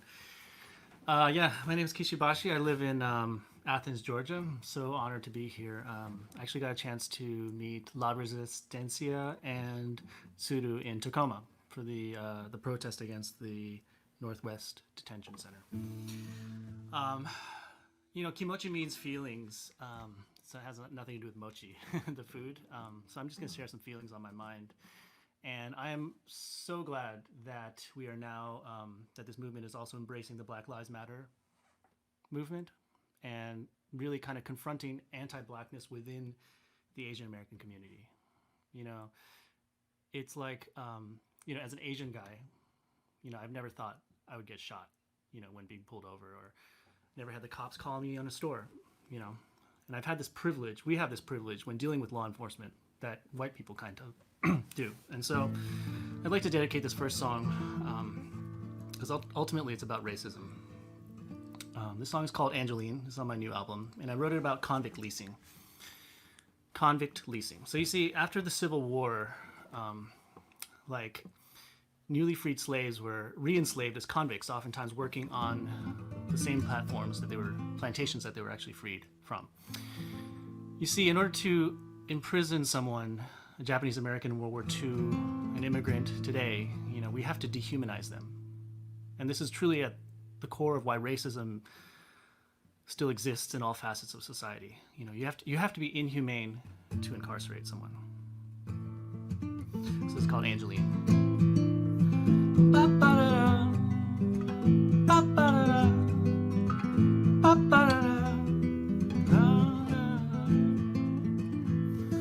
Underneath the cotton sun, freedom we had just begun, sweeter than the finest rum, with my Angeline. Home to every kind of tree, built it without anything. Life is like a peach and cream, with my Angeline. Angeline, oh Angeline, had the softest smile that I could ever see. Sweet summer rain, I just want to be able to sing to her again. Ba-ba-da-da, ba-ba-da-da, ba-ba-da-da, da-da. That day I was walking down the railroad tracks. I heard the sound. The sheriff, he was mighty proud, told me I had to pay. The foreman, he had come to find prison folk to work the mine. The judge was there to give me time away from my Angeline. Angeline, oh Angeline, she's the sweetest song that I could ever sing. Feeling the pain, I just want to be able to sing to her again. Ba-ba-da-da, ba-ba-da-da, ba-ba-da-da.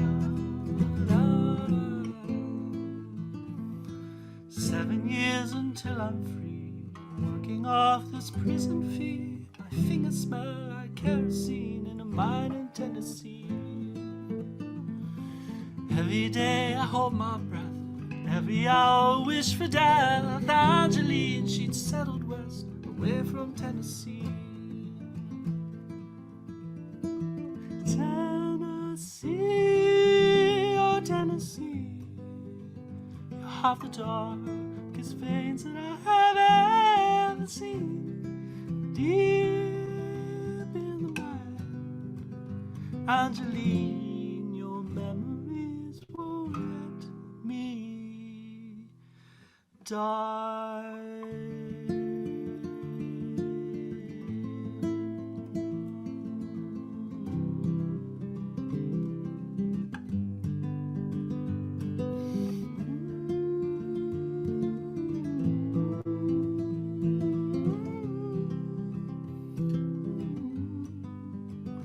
Angeline, Angeline, Angeline, Angeline, Angeline, Angeline, Angeline,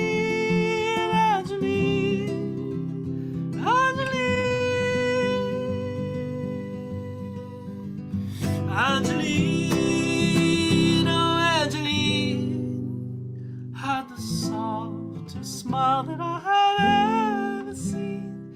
Sweet summer rain, I just want to be able to see you again.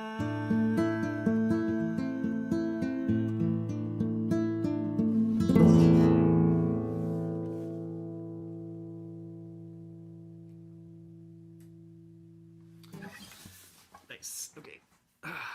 So I'm just gonna play one more song. I really appreciate this opportunity. You know, there's a lot of anger and frustration right now in this country, and and division. We're divided, and I think a lot of people might find it almost impossible to communicate with the other side. And I think, let me share with you some encouragement, and this is how I deal with it. Is that you see right now over 50% of all school-age children are people of color. So that means that by the time they are tax-paying, voting adults, America will be an entirely different country. I think what we're beginning to see now, the mainstream consciousness is shifting. We're seeing a mainstream consciousness shift towards finally confronting white supremacy. This is the white supremacy that causes immigrant detention that we're fighting against. This is the white supremacy that causes police brutality. And for me, it's very encouraging, because companies are now behind it. Black Lives Matter, and money talks. Money moves society. Fortunately and unfortunately. So, and I guess there are a lot of afraid people out there. There are people who are afraid that immigrants will take our job.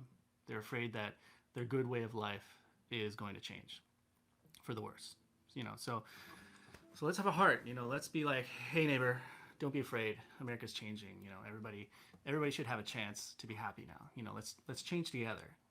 And so, if you approach the other side with compassion and love, you know, this is how you can appeal to them, their humanity. You know, and so I say, you know, let's keep fighting, but let's appeal to them through love. And so I'd like to finish the evening with a love song. This is called "The Summer of '42." And I wrote a lot of these songs as love songs because this is what connects us to history, you know, World War II history. This was love in the summer of 42, 1942. So there we go.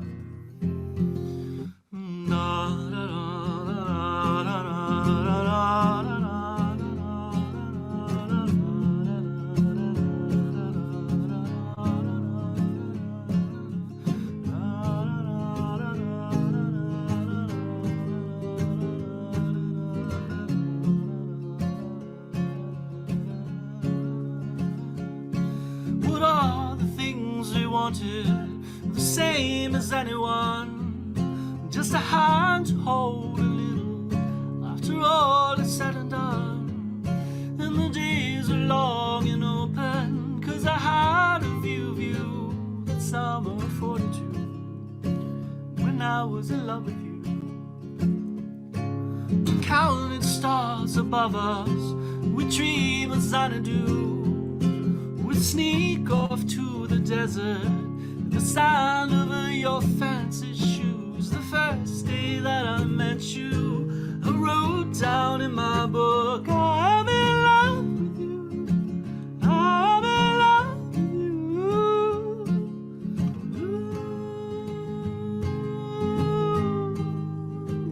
I'm in love with you, I'm in love with you.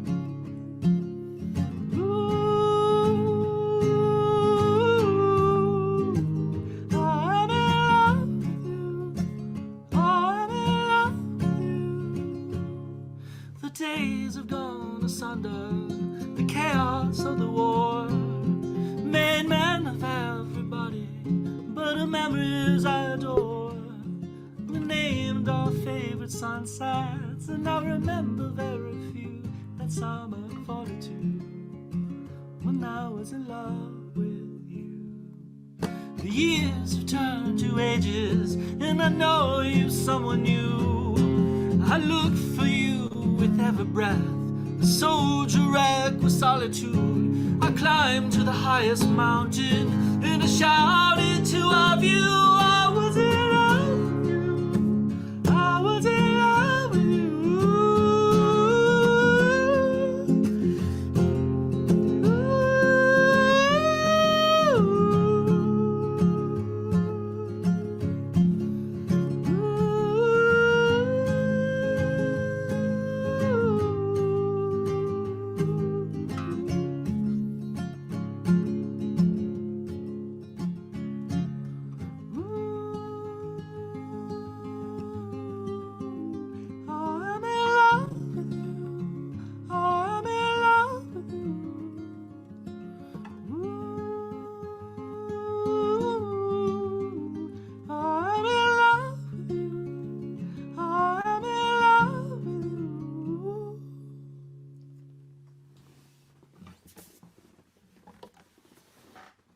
Thanks.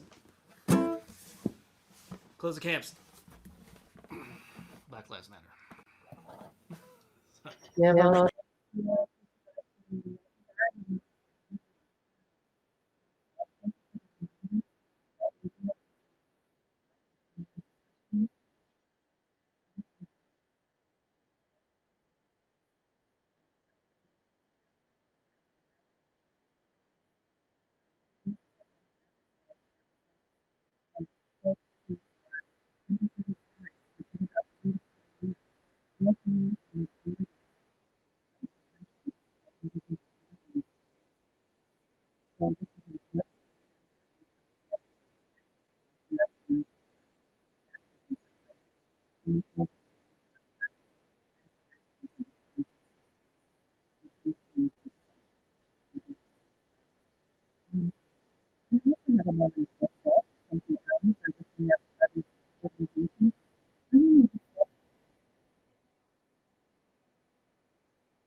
alone. So we at Sudo for Solidarity, we're just getting to know mi gente, and that solidarity, that sense of coalition is building for us. And we join mi gente in the fearless fight for Latinx rights, justice, and radical change, just as Kishi Bashi was mentioning.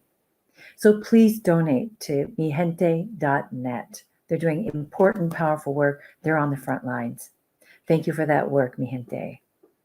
Now it's my honor and pleasure to introduce someone who's become such a dear, dear friend and colleague here within the Sudo for Solidarity community and all of our committee work together, and that is Nancy Ukai. She is also a co-chair of the Sudo for Solidarity organization. She's also the head of the committee for where the artists and the folks who fold the Sudo meaning crane. She's the head of that committee.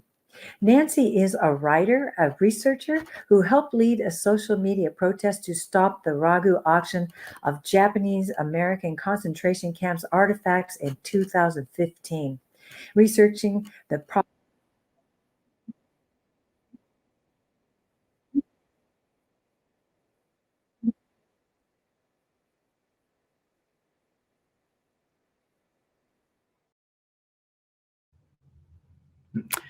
Hi, everyone. Thank you so much for being here today. My name is Nancy Ukai, and I just want to thank everybody for folding cranes. And we exceeded our goal of 125,000, and in fact, we've reached 250,000. And since we were unable to be in Washington, D.C. today, Emiko Omori has made a video that we'd like to share with you. And the cranes, just a little crane, but it's connected all of us. We have cranes coming in from Mexico, Canada, El Salvador, Japan, from all over the United States. And so you'll see some of them here today. And actually, I'm going to try something which I hope doesn't upset the studio, but I'm actually making a giant crane in my house today. And I'm going to try and swing my camera around to show you. Okay, let's try this. It's a giant crane, and it says Black Lives Matter. And I'm going to take it tomorrow to Tanforan and also to a march in Berkeley. I'm from Berkeley, California, on Monday. So Japanese Americans support Black Lives Matter.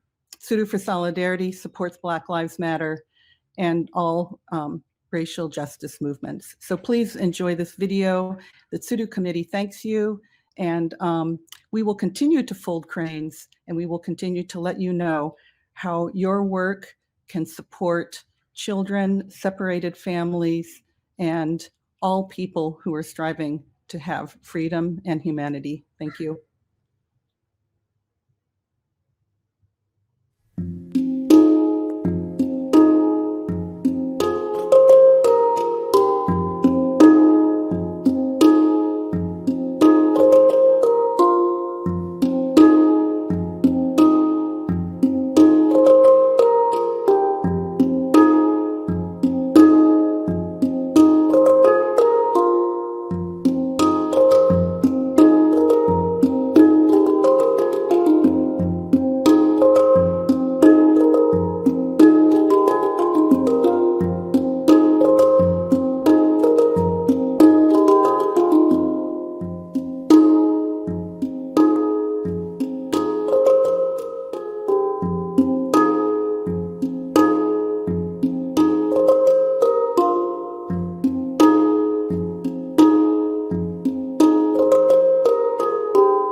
550 children held in detention. Lucas.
Funky Nobuko. Can you hear me? Here, I'll go. So, Christy Mikuchi here of the Rice Rockettes, the San Francisco Bay Area's premier Asian and Pacific Islander drag troupe. So Nobuko, myself, and others of the Performing Arts Committee, we put this little video together to show that just like the meaning of this song, we are all connected. And as June is a month for pride and immigrant heritage, is also a month to remember that our struggles and our liberation are connected. And the same force that put our families in incarceration camps is the same force now that is systematically denying rights for immigrants in our country, and is the same force that is now resulting in thousands of people being on the streets in protest.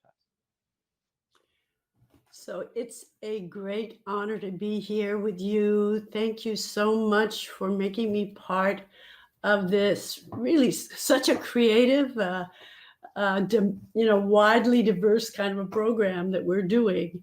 And I want to welcome say to everybody, how are you doing out there? I hope you're fine and faring well in all of this.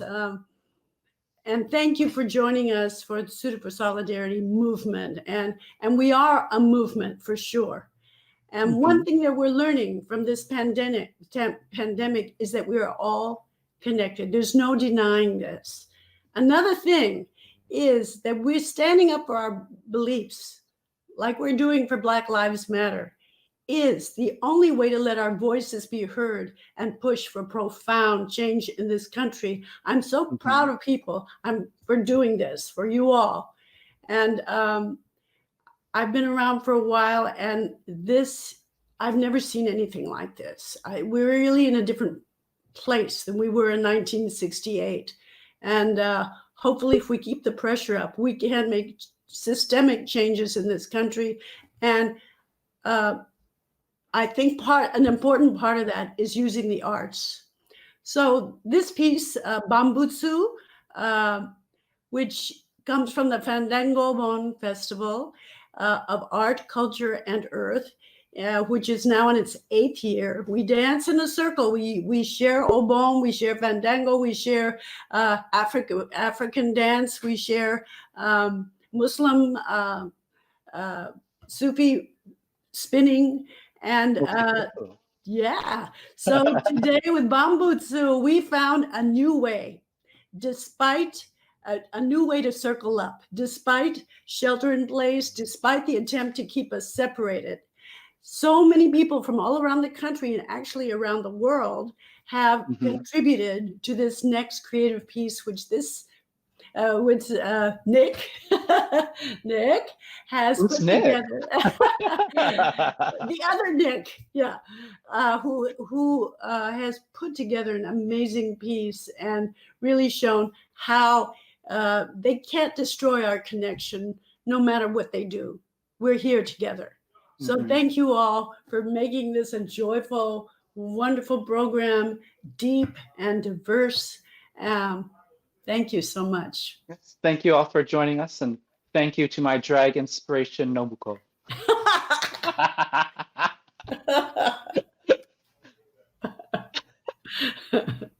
Welcome, everybody. My name is Nobuko Miyamoto. We're going to learn today a dance called Bambutsu no Tsunagari, which means 10,000 things all connected. Now, Fandango comes from Veracruz, Mexico. And Obon, of course, is from the Japanese tradition, which we dance in a circle to remember our ancestors.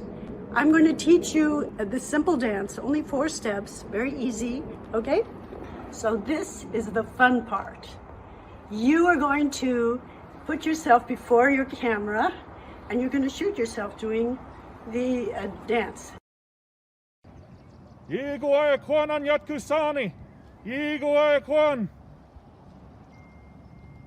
Circle, dance, wani odoru. For this, you plan, you lose. Okay. For this, you plan, you lose. Don't plan, just dance. Practice, forget. For this, you plan, you lose. Hey. In the circle we dance, no beginning, no ending. In the circle we dance, I am you, you are the other me. Bambutsu no Tsunagari, Bambutsu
want more?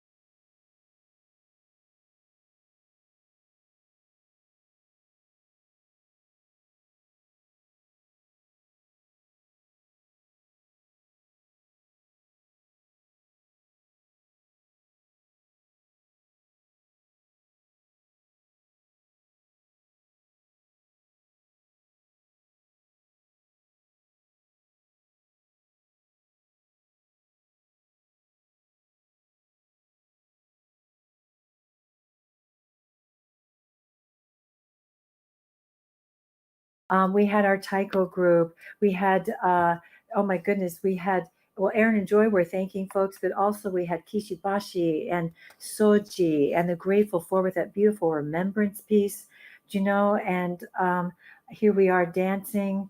Anybody I've forgotten? Oh, I want to mention too, Quetzal's family, the family trio, and Cesar Castro, Martha Gonzalez, and Sandinos, who created that music together in their family. And of course, the Reverends Duncan Williams, all those folks in San Francisco, LA, New York, Mexico, and Reverend Maskodani, and of course, Ozaki-sama from Chicago with his words and stories of the Muslim community and his connection with them. Anyone, oh. Our organizers? Our organizers. Tsuru for Solidarity, the co-chairs, and the tireless work of you all and your committees. Oh my goodness. It's powerful work you're doing as we all march forward, literally, move forward, literally, to close the camps and to end racism and end oppression and to end state violence. That's right. And we want to thank our Tsuru committees who supported our efforts to bring their art and activism in these dark times when we must come together in service of reclaiming humanity for our collective liberation. Again, we'd like to remind you of all the wonderful organizations we've lifted up tonight. And if you can, go to their websites and donate. Thank you in advance for your generosity. And Leslie, I think we also forgot our crew. We got to thank our crew. Last but certainly not least, if not the mostest, they do the most. Oh my goodness. On Point Studios, B leading the charge there. Thank you so much. And Kevin and Jeronimo and Justine. Oh my goodness. Thank you so much. You really guided us through. And what I want to share with you all is that is a team that has been running and will run the rest of the weekend with us. And they, you can tell, are in service of justice. They do this work for justice. So thank you so much to On Point and this whole crew. And Leslie, thank you for inviting me to join you tonight. I have had such a wonderful time. And, I don't come from an activist background, but I believe this is my first day of activism, and I will henceforth become an activist, thanks to you and Tsuru. Oh my gosh, thank you, Alan. That's what it's about, right? Getting the opportunity to learn and grow and be a part. So thank you. I know you're a brilliant artist and you've always been a kind, generous human being. And I know you walk the walk through the way you live your life, you and your husband. So thank you so much. And I know your husband's on the front lines in the medical field. So yes, he is. Thank you to Herb for his courage and willingness, his dedication to be out there helping people heal. Thank you. I appreciate that. At this point now, we would love, it's my greatest honor and pleasure to bring our co-chairs, to bring, I believe it's Joy will be coming back with us, Joy Shigaki, and Satsuki Ina, who's one of our elders. And gosh, really, she's the queen of Tsuru for Solidarity in my mind. So let us welcome Joy and Satsuki to this virtual stage.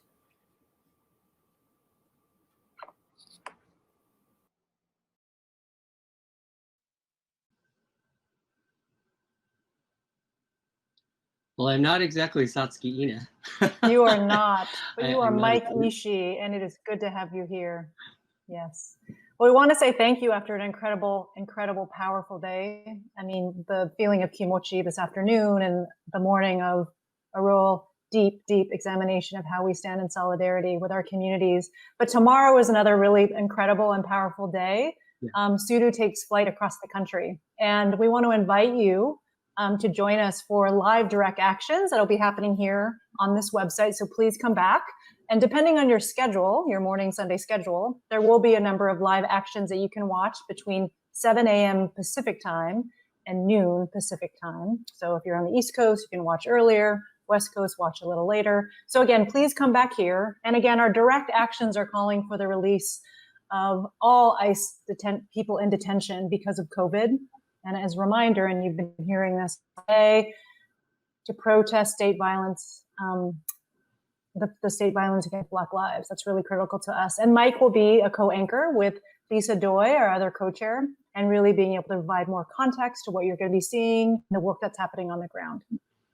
Thanks, Joy. Yes, we're really looking forward to tomorrow. As you know, we always combine healing and transformational work with direct action. That's always been the way we move in the movement space. And so tomorrow we are staging seven site direct actions, starting at 7 a.m. Pacific, which is 10 a.m.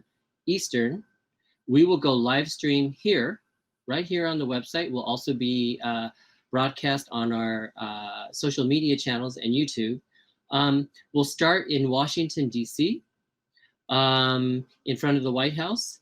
We will then go to Elmhurst, Queens, which is the center of the pandemic in New York. It's also one of the most targeted immigrant communities in the country, and ICE is active in that community, even as it has been devastated by the pandemic. We'll be broadcasting from in front of Elmhurst Hospital with community organizations who are active there. We'll then go on to the Cooks County Jail in Chicago, where Tsuru members are creating a platform for a coalition of organizations to speak out there. And we will have members of the Detention Watch Network with us also co-anchoring. So we'll be able to provide some commentary and background, and Detention Watch will also be able to talk to you a little bit more about their values and the campaigns that are going across the country right now to free people from ICE detention in a time when the pandemic is actually infecting and killing people who are inside cages.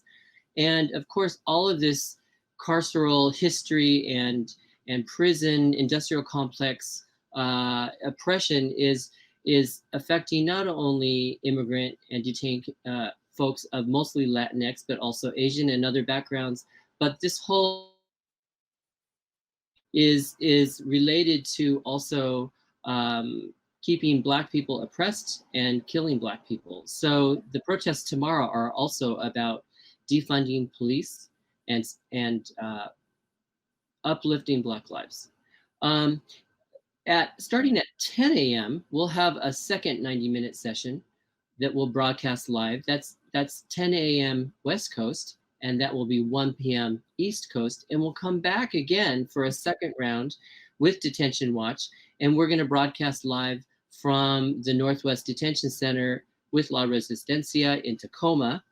We'll then travel to what will be our largest protest of the day. There is a large protest being planned around honoring our people who were actually incarcerated at Tamfrin and drawing a connection between the detention of people there, people who were affected by state violence there, and the movement to save Black lives, and also end detention in the United States. We'll move from there to Los Angeles, where Nikkei Progressives is going to front a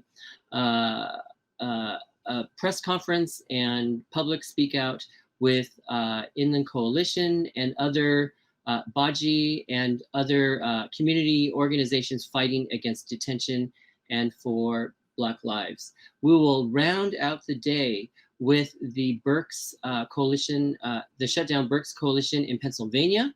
The San Francisco JACL, the Pennsylvania JACL is hosting for Tsuru an online gathering vigil. If you go to our website, you can see the information about how to join these actions. And of course, we will broadcast live there at the end of our broadcast tomorrow. So yes, we have a very full day. And of course, at 3 p.m. on the East Coast, and then again at 3 p.m. on the West Coast, for those of you who did register for our Healing Circles for Change, we will be holding 20 healing circles across the country that combine listening and talk story in combination after doing direct action. So we have a full day tomorrow. Whew, I'm tired just talking about it. Incredible day. No, it's amazing. Yes. And we've had an amazing day today. So we want to say thank you once again to our hosts. We want to say thank you again to all the performers, to the crew, to everyone here who joined us today.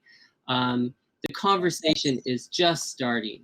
We are just getting this work going. We're deeply committed to entering the space and becoming the allies that we needed during World War II. Thank you again, Leslie and Alan, for joining us. Thank you. And I didn't get the note, but lovely to see you, Mike. Mike's my brother. So I'm glad you both came back on. We had a wonderful time. Thank you so much. Yes, thank you so much. Thank you, and good night, everybody. Thank you so much. Bye-bye now. Good night. Yes.